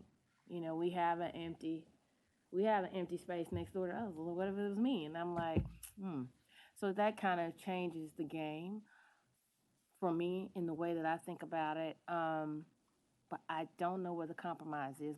And I also think, again, is mental capacity. What if somebody just goes tick boom? How can you deal with that? I mean, because some of these are very severe. They are, and aggressive disorders. Again, what Mr. Brown was saying is that we're honestly looking for the experts to actually guide us in that. And if they feel that they have met their compliance and have not shown any aggression during their stint with them, then they're first of all, if they do, they're probably not going to be discharged until they meet the criteria. Now, with that being said, everyone on my street that I have approached, they signed a letter stating that they're for the program. My neighbor, the one across the street, there was 2 houses that were vacant, or 2 houses that just got sold, and one lady stated that she's about to move, so she really doesn't have a say. But for the people that are immediately around that house, I sent some letters. You've got their signatures. They're for the program. We gathered over 25 signatures within an afternoon for people that were for the program. Any other questions for Mr. Rory? Brown. Yeah, I want to get Ms. Dawes. When I talked to a good friend of mine, a psychiatrist, Dr. Eric Smith, yesterday, he was talking about your concerns, what you were talking about. That's one thing we're doing is streamlining the program, because I'm when I look at this program, I'm in your shoes as if I'm a neighbor. Okay, I don't want anybody next to me that it's hard. Neighbors next to you now, move in. It's not. You don't know. I mean, it was a little girl went missing 2 weeks ago, getting off the bus, and nobody notified the neighborhood there was a sexual predator. They were found dead 2 days later. You don't know who your neighbors are moving in. But one thing that we do not want to get involved in It's actually moving people in there and putting our own staff in danger. We don't plan to stay with one staff person. You got to grow with your business plan. We don't, Mr. Rory, one thing about it, what I like about him, he's a physical therapist. He's done many assessments with patients at his rehab and health facility. We have experience in this. If we don't feel like we can do this, we wouldn't be here. Your concerns are our concerns, okay? We're just sitting here right now talking to a young lady in the back. We got a card about our service, and that's something that we have to evolve as far as our program. So, Mr. Chairman, I have a question for the applicant. What exact state and federal programs are you guys going to be utilizing for placement? The VA has what they call a VA homeless program, and you have to actually fill out the application. It's quite lengthy. It's actually due March 2nd. But I also told Obaperic that we were also seeking a variance to be able to do that. So she advised me to go ahead and fill out the application, but they would not come out until a certificate of occupancy was already in place. So the VA is one of them. The other one is through the state, under the state behavioral health and substance abuse program. Okay, so with the VA homeless program, are you guys going to be doing rapid rehousing? And are they going to be using a housing first policy when placing them? I'm a little bit familiar with the rapid rehousing. The VA has this thing that they want to make sure that the first line of defense is to house someone. And again, if they have not met the criteria for the VA, they will not be able to enter our program. So to answer your question, that's not the program that I'm applying for, is the rapid rehousing. I'm just applying for the homeless program. I think that's a component of it, though. And I just asked that question because with the rapid rehousing and homeless and housing first kind of mentality, it's in order to curb homelessness. They think the primary responsibility is to house these individuals, and that's prior to figuring out if they have any mental health or drug abuse situations going on. So I think it's important to consider if you're doing other state and federal programs that it could be a possibility that you have two or more like incompatible populations in the house at the same time. Well, can you give me an example of what that might be?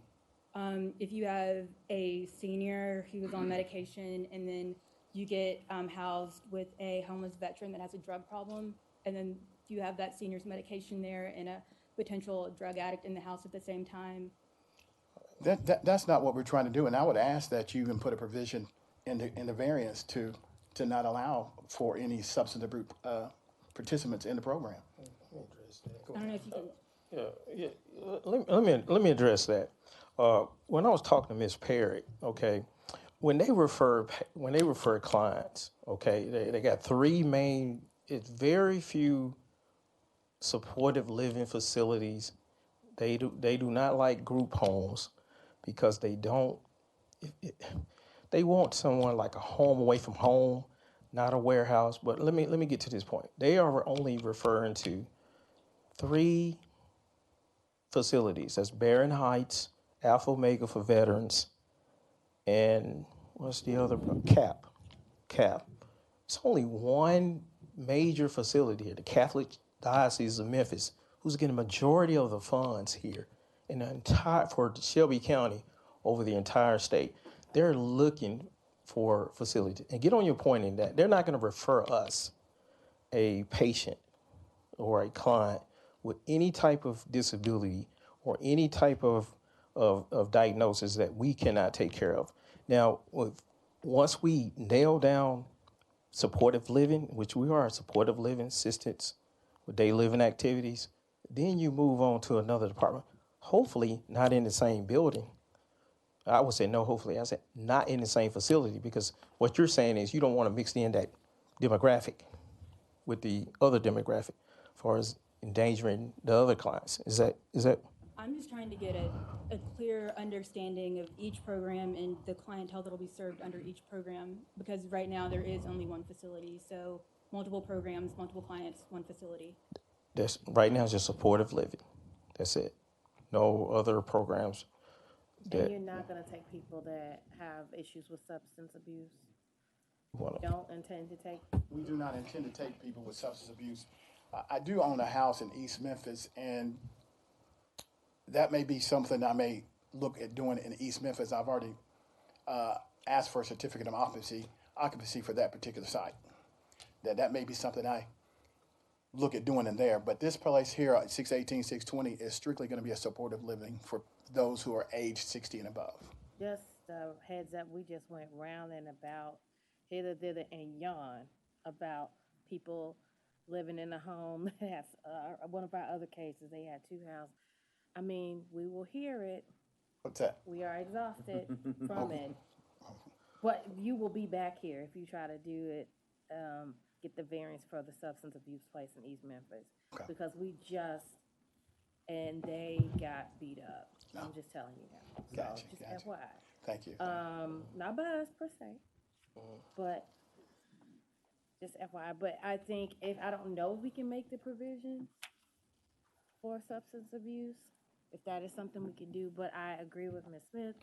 I do not think those populations should be mixed. You bring up a valid point. I agree with that as well. Because that is definitely leaves the neighborhood vulnerable, but it leaves you all vulnerable, the residents, the staff, and you as the owner vulnerable as well. I agree 100%. So if we can make that provision, I would like to make that provision as well, that the populations not be mixed. I don't know if we can. We can talk about that in discussion probably. Any other questions or comments before we? I do have a question. You responded to Mr. Jackson earlier that the federal government will refer a client, and then you will, I guess, make an assessment if you'll be able to have that person in your facility. And of course, you don't get paid unless the person is there at your facility. What happens, even though it's nonprofits have money internally, what happens if over a period of time the federal government sends you people that you cannot take and you have an empty house? Or that you're not staffed to take? Or, just takes a minute before they get that right person or the right critical mass of people. Maybe they only have one person, they're paying you for one person, but you have 4 other rooms. Where's the incentive, if you have it, to be able to take whoever you need to deem to govern yourself? Where's the financial incentive to keep denying people if you need the money to keep the project going? This particular house, as people in the neighborhood know, and I've actually owned since 2004. I've had, and then unfortunate circumstances, I bought the house with cash. When I closed on the house, I was only able to put 4 security doors on it. Thought my financials was going to turn it. It didn't. Several years I did a lease to own with a friend of mine. That didn't go too well. So the lights got cut on 2012, 13. We had a boarding house coming out of it. Didn't work out. I've actually have someone staying there now paying me $200 a month. And I pay everything else, the cable, utilities. So I'm doing that already, and I have been doing that for quite a while. Any other questions before we move to discussion? All right, seeing none, I'd like to see if we can get a motion to approve BOA 19-134 as conditioned by staff. So moved. Second. All right, any thoughts? Yeah, JT? And actually, I think this question is probably more for staff, but like when I'm reading the support living facility, I mean, and you, to the best of your knowledge, is that in alignment with the VA homeless program? It just doesn't seem like a homeless program and a support living facility, which is defined as, a resident license where as described on here in the staff report. It seems like we're comparing two different things. So I'd like to hear your thoughts on that from the staff. Right, so I just kind of was informed about the VA homeless placement program yesterday afternoon and the type of clientele that would be introduced to the program through them. And my initial thought was that that would be more geared towards a transitional home because that deals specifically with clientele that have drug and alcohol problems. However, I guess it's a legal interpretation whether or not mentally retarded, mentally ill, or mentally handicapped or physically handicapped and people with drug and alcohol disorders are in the same category because supportive living facility doesn't mention people with drug and alcohol disorders or homeless people specifically. So, Other discussion? Well, I mean, I'd like to comment on this. I guess I would like to get back to whether or not it meets the qualifications for a variance, and I don't believe that it does. I don't think there is. If you look at all the lots that are in that area, the lots the same size. You look at the building is the same size as, I mean, it fits right in with all the rest of them. I think we established in some cases that we had over the last few meetings that it's not appropriate for us to interpret fair housing law on a case-by-case basis, that this is just not the right venue for that type of discussion and decision.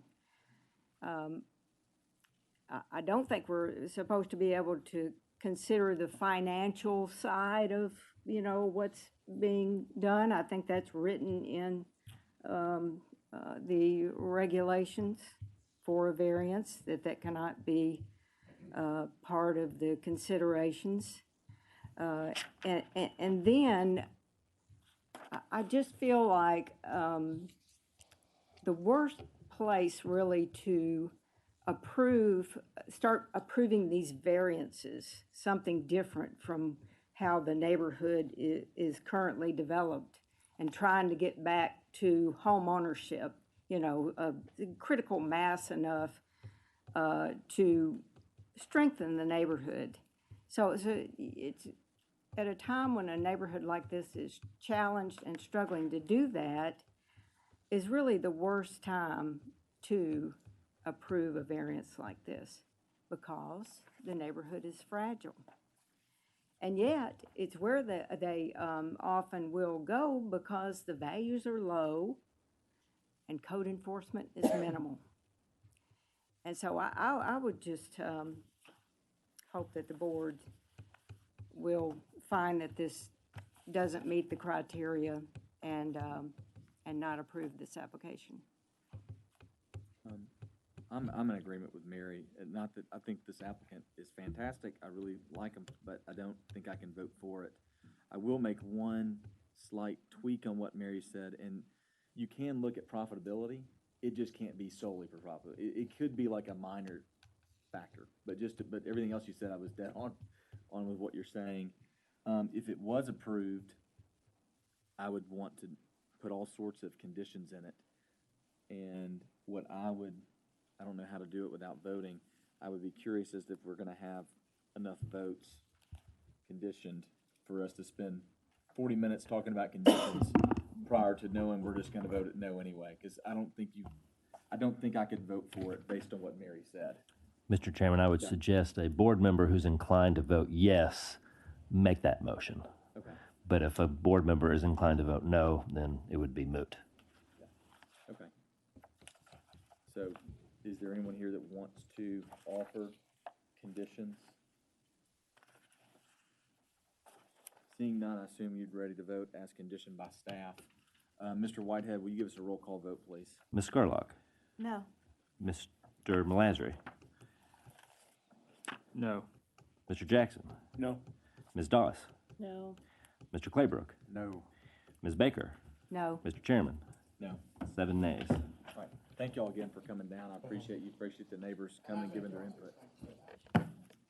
Mr. Whitehead, will you call our next case? Yes, sir, Mr. Chairman. That brings us to agenda item number 5, which is docket BOA 2013, located at 359 North Hollywood.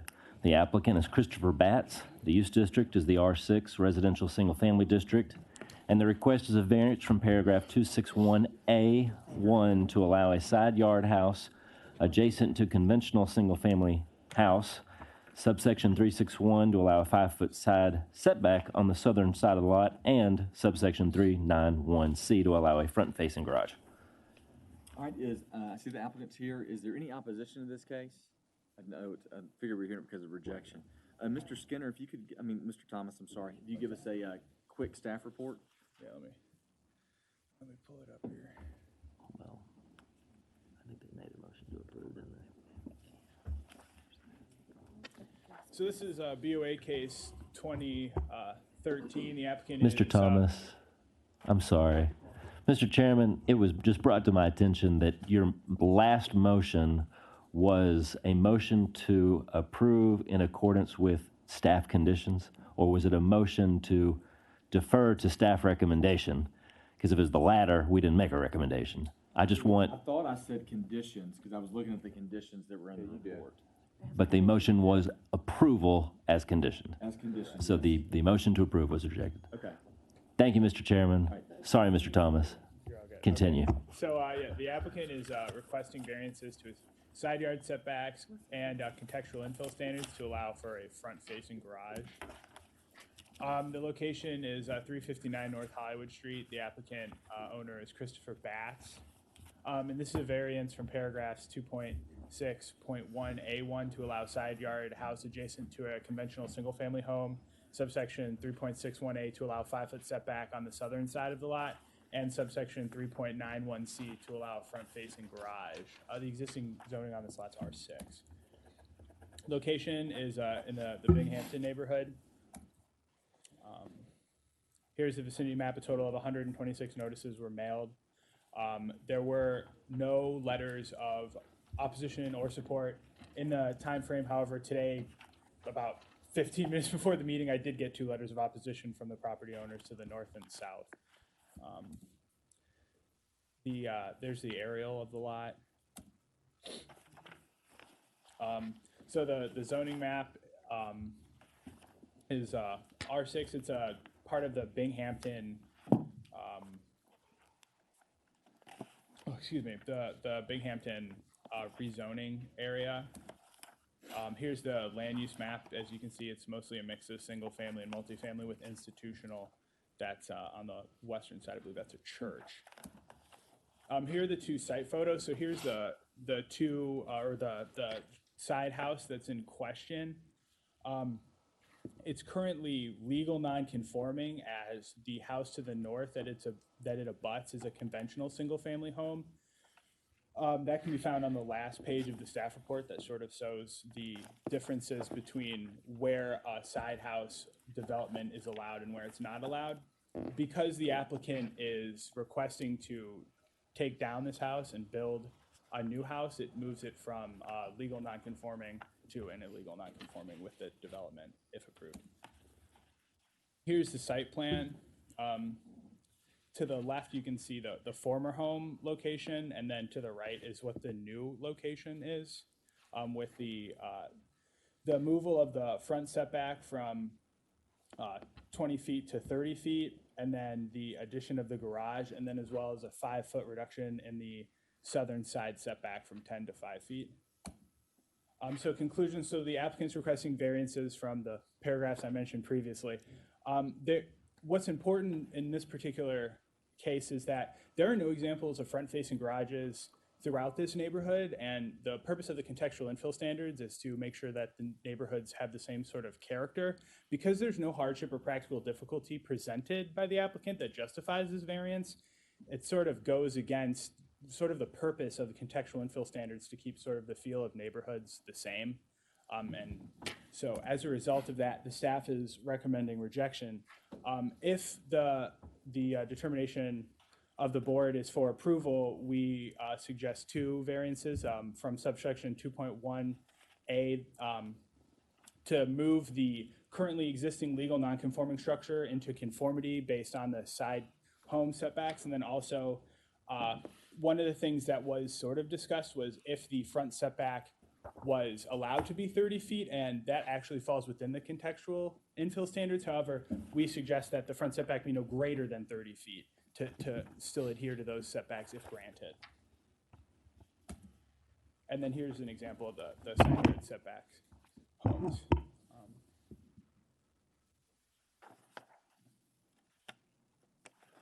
Very good. Any questions for Mr. Thomas? I have one question. Are there garages in the neighborhood? There are, from what I looked at earlier today, hold on, let me, if I can get to the, oh boy. And they're side facing or rear? What are they? There are some garages that fit the infill standards because they're rear garages that are behind the front facade of the property. Okay. The contextual infill standards that are important here are specifically front-facing garages. Mhm. Along North Hollywood Street, and I believe the 6 subsequent streets that run east-west from North Hollywood Street, from doing a Google Street View, there were 2 homes within the probably 100-ish properties that have a front-facing garage. As to when those were built, I couldn't necessarily find when those were added. Those potentially could have been additions to these homes before the contextual infill standards were passed, so they are currently legal non-conforming. Got it, okay. Any other questions? Yes, Mr. Thomas. What I struggle with this property is that it's 25 feet wide and it has a house on each side. And so I'm trying to figure out how you can get a wide enough house, you know, without putting it on a 0 setback from one side. I mean, I'm struggling with where do you put the car, I guess, if you only let it set back 20 feet and you don't allow a front-facing garage.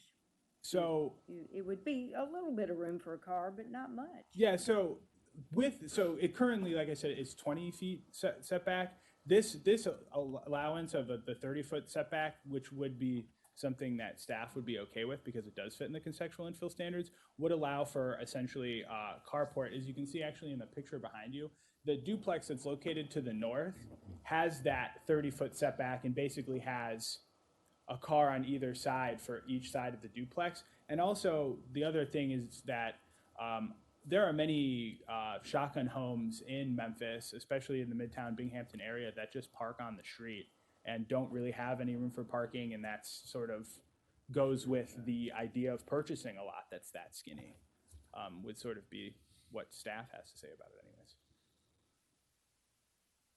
Other questions for staff before we move to the...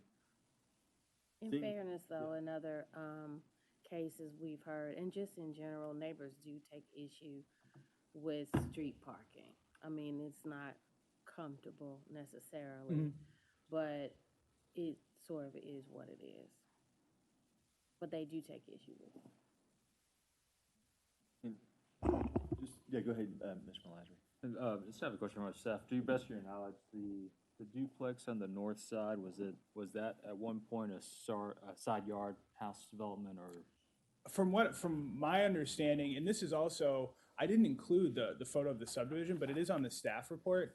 The 2 side yard homes were originally a 50-foot lot in the subdivision, and that was split into 2 side yard homes. So the houses to the north and south are both the original lots that are offered in the subdivision. I forget the name, let me look at it. Williford The Place. Williford Place subdivision. So essentially, yeah, that the home to the north and to the south, which is actually just a single family, not a duplex, are exactly as conformed when the Williford Place subdivision was passed in 1904. So they had 2 houses on one lot, right? No. The 2 shotguns were on one lot originally, and then they got split? No, I believe the lot, when it was originally platted, none of this was built yet. And then when that lot was particularly purchased, that lot was split in half, and instead of having a 50-foot with one house, they did 2 25-foots with 2 side yard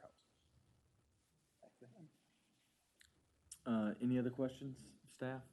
All right, Mr., is it, Batts? I think, yeah. You'll come, give your name and address, well, give your name and address for the record, and we'll swear you in, you can tell us about this.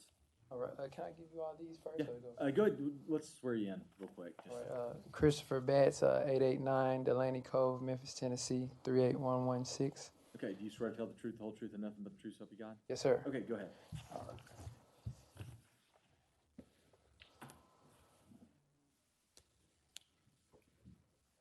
We'll pass it out. Robert doesn't get one.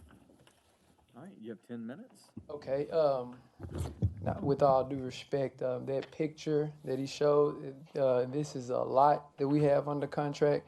That house is not there anymore, so I guess the Google Maps is somewhat delayed sometimes. So yeah, that's just a strip of land now, and that house has been torn down already. And so we're asking for the 30-foot setback because we want to build a three-bedroom, 2-bathroom home, and the house will be 2 stories. And to have a in a 3-bedroom, 2-bathroom home, you have to have at least 2 parking spaces. And we want to give, with North Hollywood being like a very well-traveled street, we want to give a homeowner the option to park both of his cars on this property instead of on the street. And for security and safety reasons, I just would like to give any homeowner an option to have a covered parking spot in the area. I think. Can I ask you a quick question? Yes, sir. Is this the actual house? Okay, well, or is this just all right. So creation of what we did not. I don't want to spend extra money getting actual plans on a home before I get a variance applied. So that is just the type of style. Okay. And 925 Booth Street, which I believe in theory that Binghamton is just a kind of an extension of Midtown at this point, and that is a house in Midtown that has a front-facing garage and is on a more residential street than what I believe North Hollywood is, because it sits between Poplar and Sam Cooper. So the traffic there is different. There's no speed bumps. And if you go one street over, that's a very more secure neighborhood, even though it's the same subdivision. So these 2 houses are these 2 houses? Basically. I mean, no. Not really. This is not built. Nothing is It's built. It's not built yet, but that's just like. This is there's No, that's just the type of style, the slant, which is basically, in theory, is kind of like the same type of house. We were But it's more both- making sure we weren't just asking forgiveness for a garage we can already see. Oh, no. That was the purpose of the question. I'm sorry. Yeah. So it's been raised, it's level. Yeah, but yeah, that's just a house that my client has built before, and it's just something. But this White House has been raised? Yes. No, those houses, that house, the White House does not exist anymore. That's what you mean, just Yeah, it's destroyed. It's been. Yes. Okay. And we want to stay in between the elevation guidelines, which is, I think, 40 feet for sure. But that's basically just a shotgun house. Those are shotgun houses with a 1-car garage in front. Mr. Chairman, may I ask a question? You can. Mr. Batts, I should know the answer to this because I've driven down this block of Hollywood 1,000 times. Okay. But is there an allowance for on-street parking in front of this lot? There is on-street parking, but I mean, I, in my opinion, it's not safe, and it's not a home that I would want to live in. To where in a 3-bedroom, 2-bathroom, with a house fit for children. I have children, and getting groceries, late night parking. I would very much like to park in front of my house instead of on the street. And this is, like I said, between Poplar and Sam Cooper. This is basically a through street to 2 major streets. Yeah. Thank you.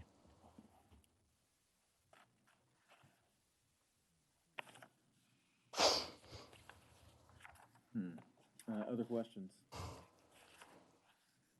None? Okay. Thank you very much, Mr. Batts. All Once right, again, is thank there you. anybody here to speak in opposition to this case?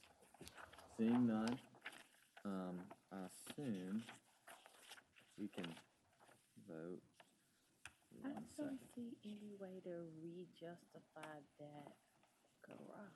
You want to I just do don't this see the during way. discussion, or do you want to Oh, do it yeah, now? fine. Okay, I just, we can do it now. No, I've been checked. It's fine. Is there somebody who'd like to give us a motion to approve BOA 20-13 as conditioned by staff? So moved. Second. Okay. Go ahead, Ms. Doss. I You have don't something see. to say, Ms. Doss? I was looking at it, just using this as a guideline, how fit for how everybody can win, right? So how could it be re-justified? But I don't see how that could. It's so narrow. I don't see how between this and the Google Maps picture, I don't see how you could even re-justify to make it like rear face, side face, or any of that. What would be, Having a hard time hearing.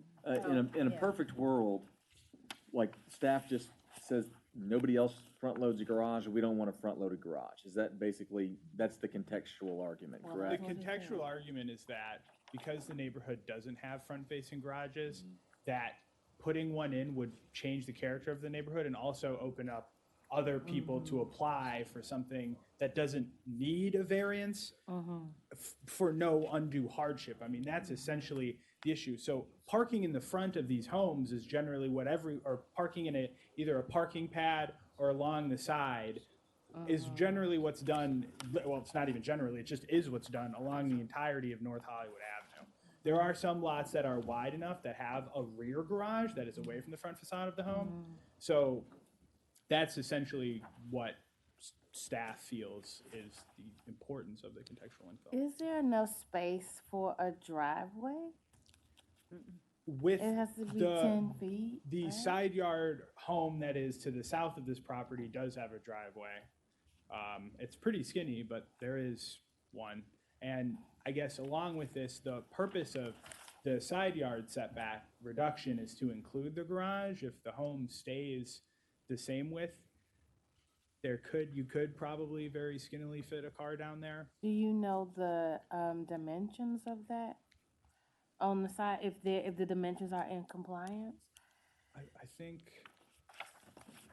off the top of my head, I wouldn't necessarily know, but what's behind is what it currently is, and the side yard house that's to the south of it is the same dimensions. It's, I believe, like 14 feet wide, and then there's 10 feet of side yard where there is a drive. I believe a van's parked there in the Google Maps photo. That's this? The house to the south of it. Okay. I Oh, mean, this you one can- here. You can park, that's more like a parking pad. You could get a car down the side of it. Yeah, it's hard. It would be hard to get a car down the side of it, but it could be parked in a way that it wouldn't need a garage. I mean, the one to the north, they're just parked in the front yard. Yeah. And that's the majority of it up Because and down people love there. it when you park in the front yard. I'm just I kidding. mean, I would, Not joking. So We don't do that. I would agree that Hollywood is not a street you want to park your car on. No. I mean, cars come from a high rate of speed from Poplar to Sam Cooper. There's a backup of traffic right there at Sam Cooper in rush hour of people trying to get on. So to me, that does present some sort of a hardship. And if you look at the pictures, I'm scrolling through Google Maps right now. I mean, if I'm a resident there, and as a resident of the city of a whole, I would much rather have something that looks like this than saying no and having someone put gravel down and park in the grass in front of the house. Aesthetically wise, it just looks better, for our city as a whole, I think. Tell me, what's this cross street again? This corner, the street, the street that intersects it at the closest corner. What is that cross street again? I want to say it's Princeton. No, not Princeton. Princeton's north of it. Yeah, Princeton's north. It's Is it Harvard? Harvard, I believe. yeah, it's just across Harvard, the street. yeah. Across the street and south of Harvard. I drive down this street every Tuesday, Thursday, Friday, and Saturday. To Collage. So I was trying to just envision where their house is. Okay. Yeah, no, I would not want to park on the street there either, so. The question is between parking garage, I mean, we can get parking in the yard. It's whether or not covered secure parking is what we're really talking about here. I mean, I think the biggest priority is really to not have the parking on the street, whether it's covered or uncovered, because nobody has really on that street covered parking. Well, yeah. Yeah, I know that. Just not on the I know that we don't like front loading garages. Well, But we like, don't like we the like parking ca- pad in we the like front cars in either. front of it better. No, You know, we don't you know, like the I mean, parking like- pad. We like that less. I mean, that's the thing. Like, Mm-mm. I'm sorry. Well, I mean, The character of this whole area is starting to change as well as there's. Some, I mean, it's getting busier probably than it was years ago, but there's also a lot of investment going into this part of Binghamton right behind it. Right off of Sam Cooper, right there. You Yeah. got a whole new neighborhood going up and an apartment complex and. Mr. Chairman, I know that Mr. Whitehead's going to probably think, you know, I don't know, I've done some kind of big conversion or something here. Or I'm trying to be a contrarian to everything, I don't know. But I just feel like this is an unusual piece of property. It's hemmed in.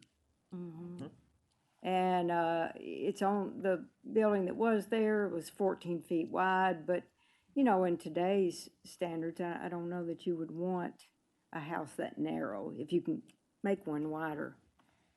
And so, you know, all that together, to me, I think that this could be a situation where a front-facing garage might be a reasonable variance. Now, I would love to see, you know, a more like carriage garage door, a style garage door or something would really make it better. But that's just how I'm looking at it. I do think there's a practical difficulty here, which is what we have to decide. Dr. Butler. May I make one point? Yeah. Just to clarify, when you mentioned the discussion about whether or not a garage is preferable to a car in the front, and I think definitely, you know, if you don't see a car, that's something that's preferable. I think one of the issues with that is that, and it's not to say that this is not a case for it, but when you have a car to the side of a house, even if it's kind of to the side, you can still have a front porch, you can still have the door, the entrance in activity with the street, and it's the pedestrian, it's the neighborhood feel. When you have the garage, the flip side of that is it's all garage, the door is pushed back, and so you lose that connection. So that's just something to consider on other projects, but this one may be, you know, a project to consider that as well. And we do, I mean, I know Ms. Baker's opposed to piecemealing, but essentially our job is to piecemeal. We do go case by case. I mean, we don't have to approve it for everybody who comes through the door. But I think in this particular case, I don't see a lot of options for I mean, here. an option, if we wanted to go there, is to have a front-facing garage, but it not be the front of the house.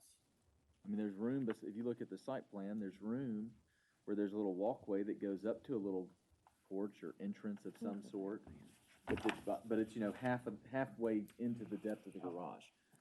Yeah, so, if I, oh, this is fun, I can do that. So like, you have this, with the garage in front, as opposed to flip-flopping it and having more of a pedestrian entrance with the garage, not the focal point. If we so chose to condition. Okay, one more time. So you see the little thing with a P on it? Yeah.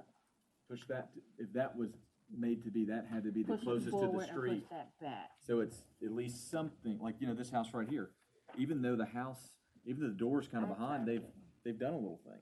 I'm tracking. And it makes the garage seem less Agree. up front, don't you think? I'm tracking that. I like that idea. Yeah, I Can we agree. condition that? I think we could probably put a condition in that said that if we so chose, without, I hear a groan next to me, that the front of the house would not be the furthest point of the house could not be the garage. The garage would have to be back at least 2 feet, or some amount if we wanted to so do it, but I'd like to hear what Mr. Jackson has to say.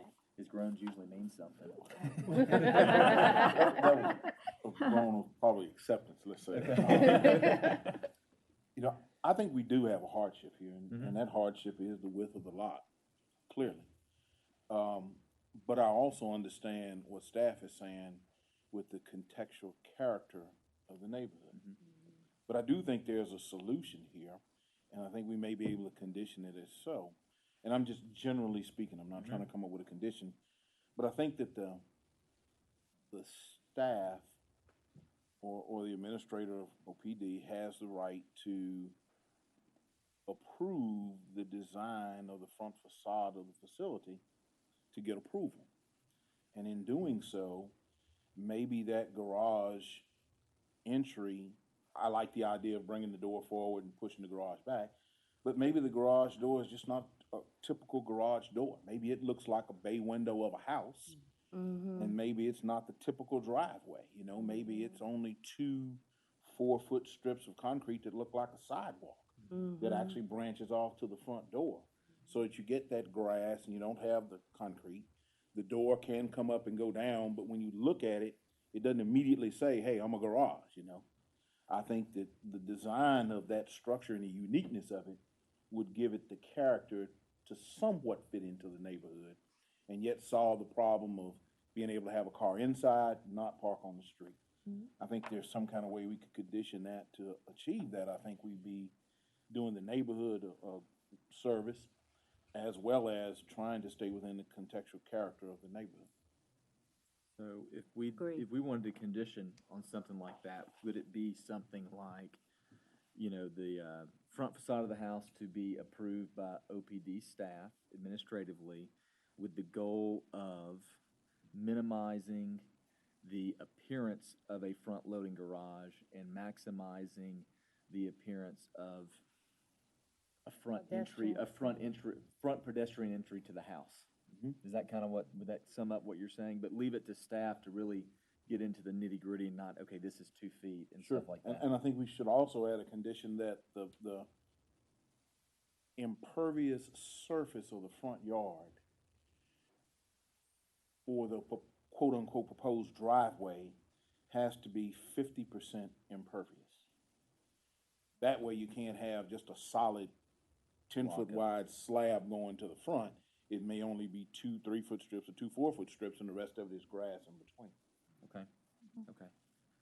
We're lucky we have a secretary that writes really fast. So did you get both those? And do they make sense still? I got the number 4, as we're adding 2 new conditions, and we already have 3. Number 4 is the front facade of the house shall be approved administratively by OPD in a manner to minimize the appearance of the front loading garage. Okay. And maximize the appearance of a front pedestrian access. And maximize the appearance of a, front pedestrian access. Okay. To maximize the appearance of the garage. Yeah. Okay. No, not maximize the garage. Minimize garage, maximize. Minimize garage, yeah. Minimize garage, maximize. Back, yeah. Front door, pedestrian access, whatever you'd like to say. Okay, maximize. Do we need to talk about the setback, like 25 feet for the door and 30 for a garage, or is We'll that let staff, something we'd let staff they do that, I think, yeah. I just want to say, I think the staff made a good recommendation here. And 9 times out of 10, I would say no way in a neighborhood like this. It's just this one situation to me that's different. And do you have number 5? Mr. Batts, I think, mentioned that he's from Nashville, and Well, actually, I'm from, I've been spending my last few years in Nashville, but I'm a Memphis native. Mr. Thomas mentioned that Mr. Batts might be from Nashville. That's what I should have said. We'll And try there- not to hold it against him. And there's a show, I can't think of it right now, but it features a former NFL star and his former girlfriend. But they use the term ribbon driveways for the That's the only reason I know that term. So, condition number 5 would be the driveway shall be 50% pervious by utilizing a ribbon design. I would like to make one other point. I think I saw one that had a kind of a slanted roof line like that, one of the. And I you know, and so Yeah. I don't think you have those in this neighborhood, so stay with them if you can. Yeah. That is from Nashville. I don't think slant is the way to go. More this, I've actually less seen this, some of those less in this. Nashville. Hey, Mr. Whitehead, so recondition 4 to me one more time. The front facade of the house shall be approved administratively by OPD in a manner to minimize the appearance of the front-loaded garage and maximize the appearance of the front door. And taking into account the other facades in the area. So that would help with Ms. Baker's point right there. Okay. Any other comments before we vote? With that, and then we're gonna now vote on this by roll call vote as conditioned by staff with including conditions 4 and 5 that we just went over. Yes, sir. Okay, go ahead. Ms. Scarlock, Yes. Ms. Doss, Yes. Ms. Baker, Yes. Mr. Claybrook, Yes. Mr. Jackson, Yes. Mr. Malasry, Yes. Mr. Chairman. Yes, I found that the standards for variances of section 9.226 are being met, and the case will not be unduly detrimental to the other properties in the vicinity. We have 7 ayes. Thank you, Mr. Batts. Thank you all. Mr. Betts, if you would, impress us. All right, absolutely. I think you all will see me again. Again, after I'll be driving by. I'm going to check them out. I can check up. All right, What time? Mr. White, if you'll call our last case or petition. Yes, sir, Mr. Chairman. Item number 11 is a petition to rehear. It's docket BOA 19132. The location is 235 West Shelby Drive. The petitioner is Debbie Kemp, represented by Carlos Ortiz. The use district is the R6 Residential Single Family District, and the request is a petition to rehear. The variance approved by this body last month related to a encroachment into the rear yard setback, off-site parking, and a Class 2 buffer for the parking. Okay, Mr. Secretary, I did my reading you gave us and read our rules of procedure. Do we need to vote to hear this? Well, let me get to what I was thinking of.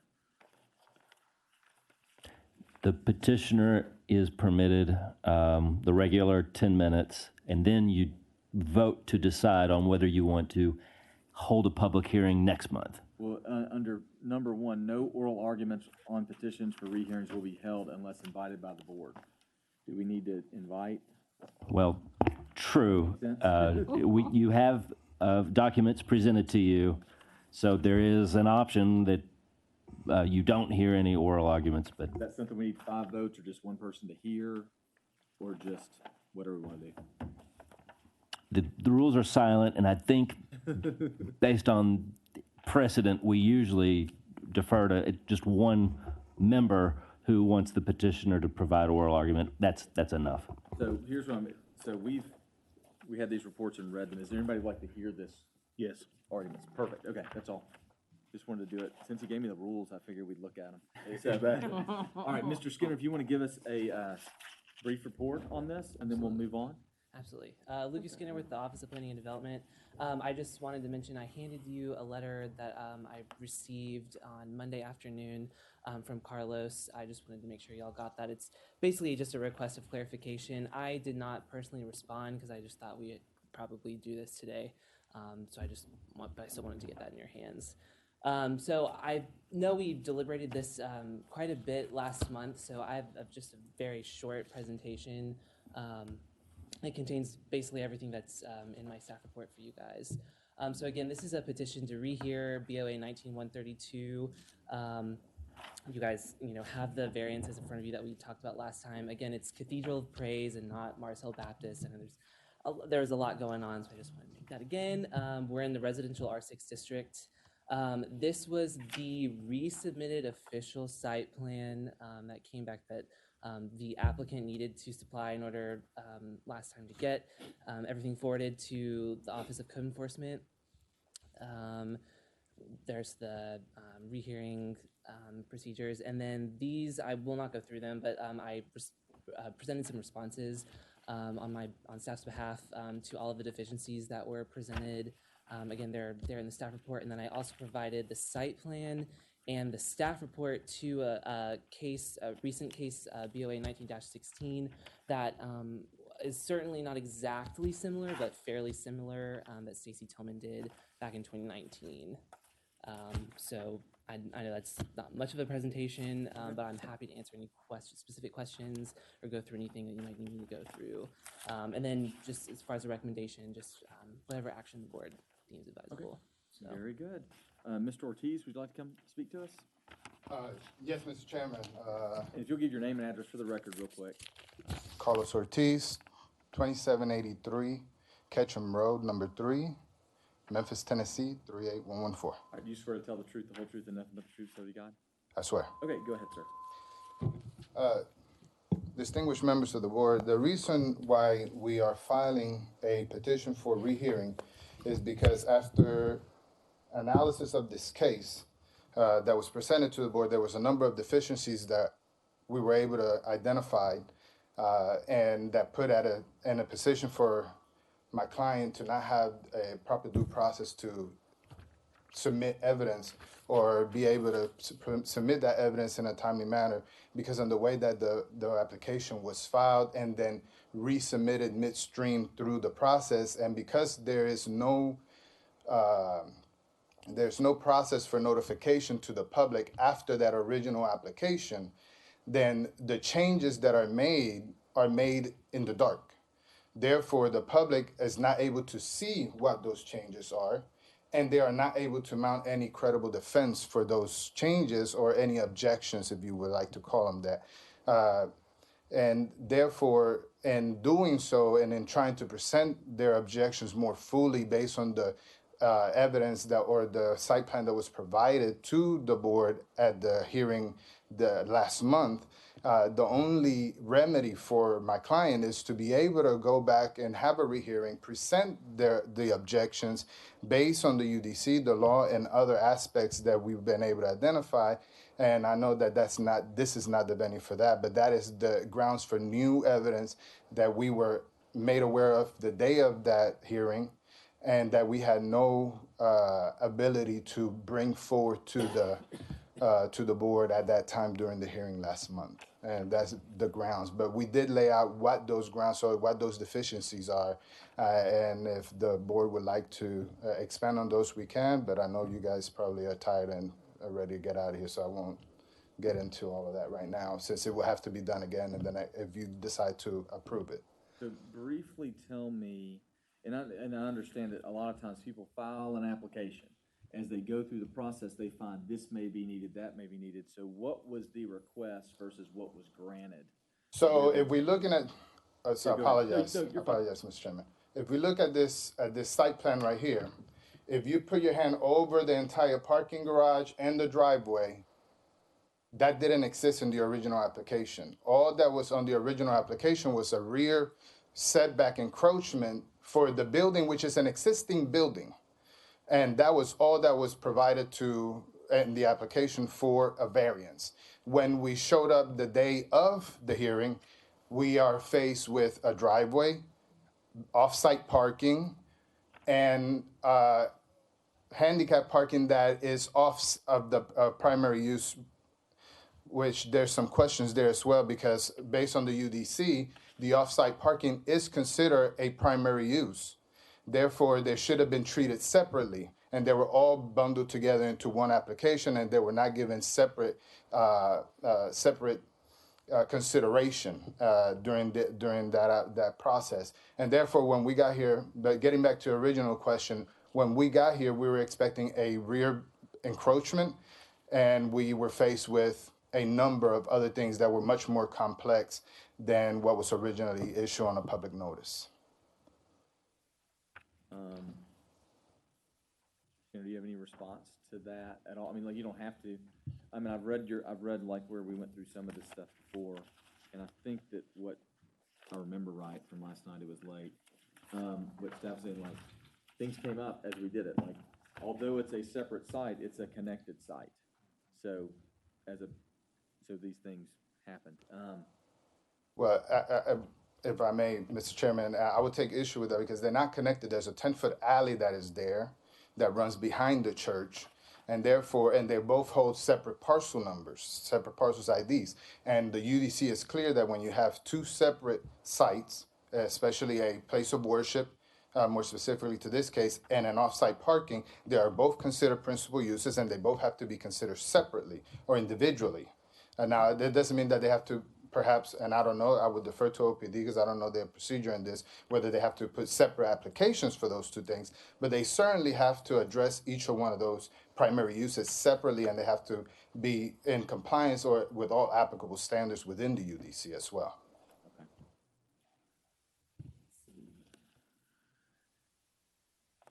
Any questions of the board?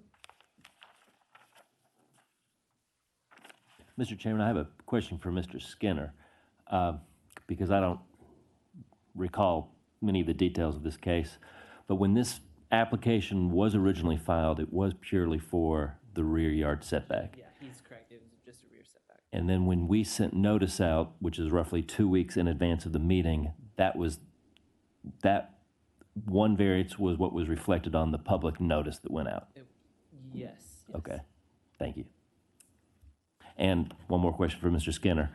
I'm assuming this is true, correct me if I'm wrong, but it was in your dialogue with the applicant who thought he or she only needed this one rear yard setback variance, and you probably mentioned the fact that places of worship under the UDC require a certain amount of parking, and is it probably fair to say that is how they presented you a new site plan because you highlighted an additional variance that they may need? Yes, actually, how this came to light though was the opposition, Ms. Kemp. I was having lots of dialogue with her, and I found that the original site plan, they wanted to do front yard parking. So I was like, well, we already are gonna need data variance there. So I was speaking with Ms. Kemp, and she owned the access, was in her property. So then I was like, well, we need to completely overhaul this because you don't even have right to the access that you have.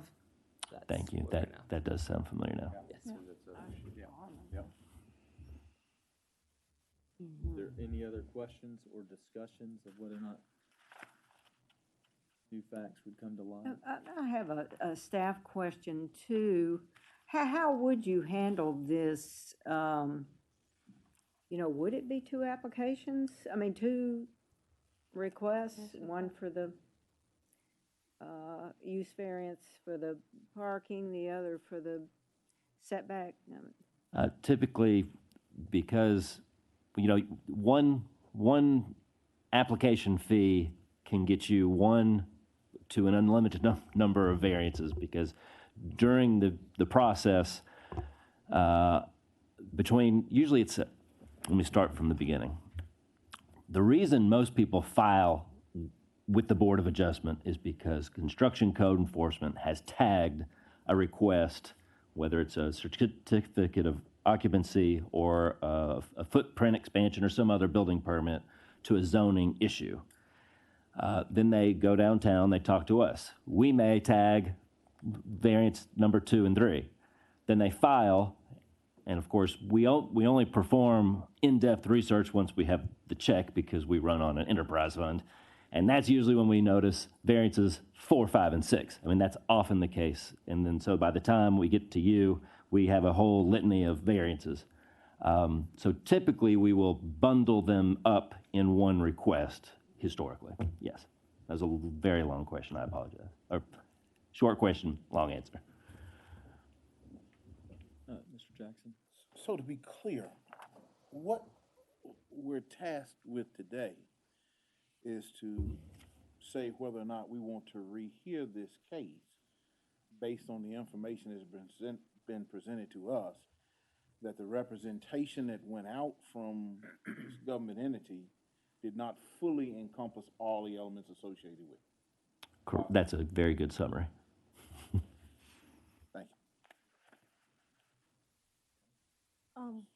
I'm sorry, so are we still in discussion on it?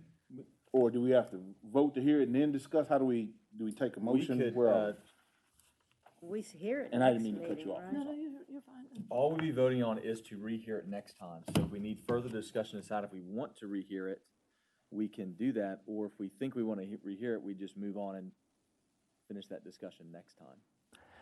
But And the reason it takes 30 days is because at that point, we will, I think the onus is on the petitioner to notify the other side. In this case, that's pretty easy because the other side is the original applicant. And then both sides will be here for basically a new hearing, a rehearing. is today a hearing where we need to hear any opposition to a rehearing? Or is it solely for the person bringing the rehearing? Well, and as you pointed out, sometimes it's not even that. Yeah, okay, that makes sense.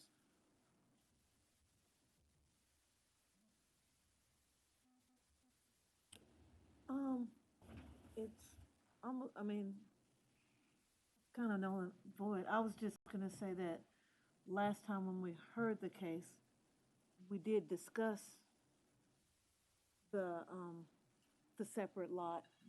And even if you were to treat it as two separate lots, one is dependent upon the other, and a lot of what we discussed in the last hearing was the conflict with that, the landlocked issue. I don't know that a separate hearing would uncouple that.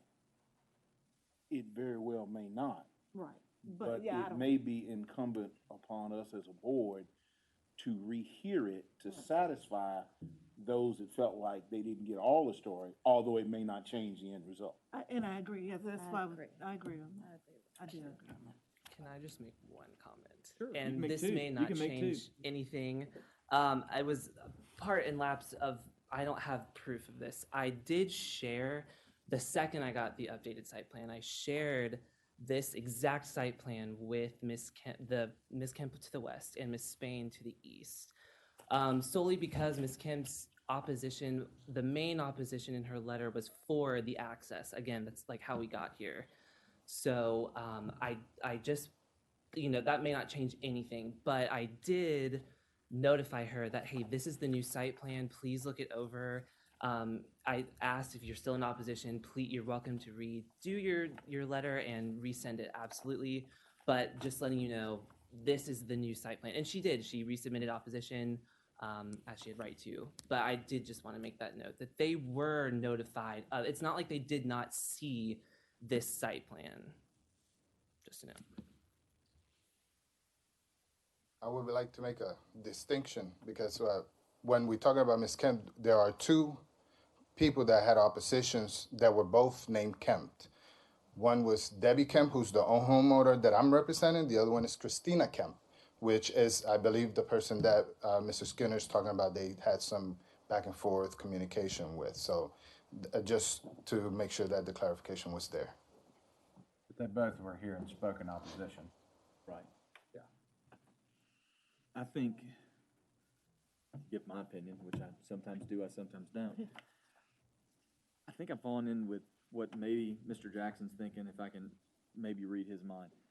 I don't know that I'm gonna change my decision, but I think there's enough here that I might just rehear it to be fair on it. The way it came down with the different lot and the way, it's not like, sometimes you have one where it's a front yard setback and then you discover, oh, we need a 1 foot on the side setback for a house. That's kind of part and parcel of the whole thing. This was a little different, where there was no parking, now there's parking. I don't think I'm gonna change my decision based on the last one, but that's what the rehearing's for, is to try and convince me. So that's where I would be right now on that, so. I would agree in fairness. Yeah, so with that, unless somebody has any more comments, if y'all wanna go ahead and vote. And so I would say we would, does anybody wanna make a motion to approve the rehearing petition for agenda item 11? So moved. Second. All those in favor signify by saying aye. Aye. Any opposed? Hearing none. Motion passes. So we'll rehear at the next meeting, Mr. Secretary? Yes, sir. Okay. Thank you very much. Chairman, members of the board, thank you. Yeah. Are there any announcements? No picture, because we want the vice chair in our We picture. do need her. We could Photoshop her. I spent a lot of time fixing my hair I and know. everything.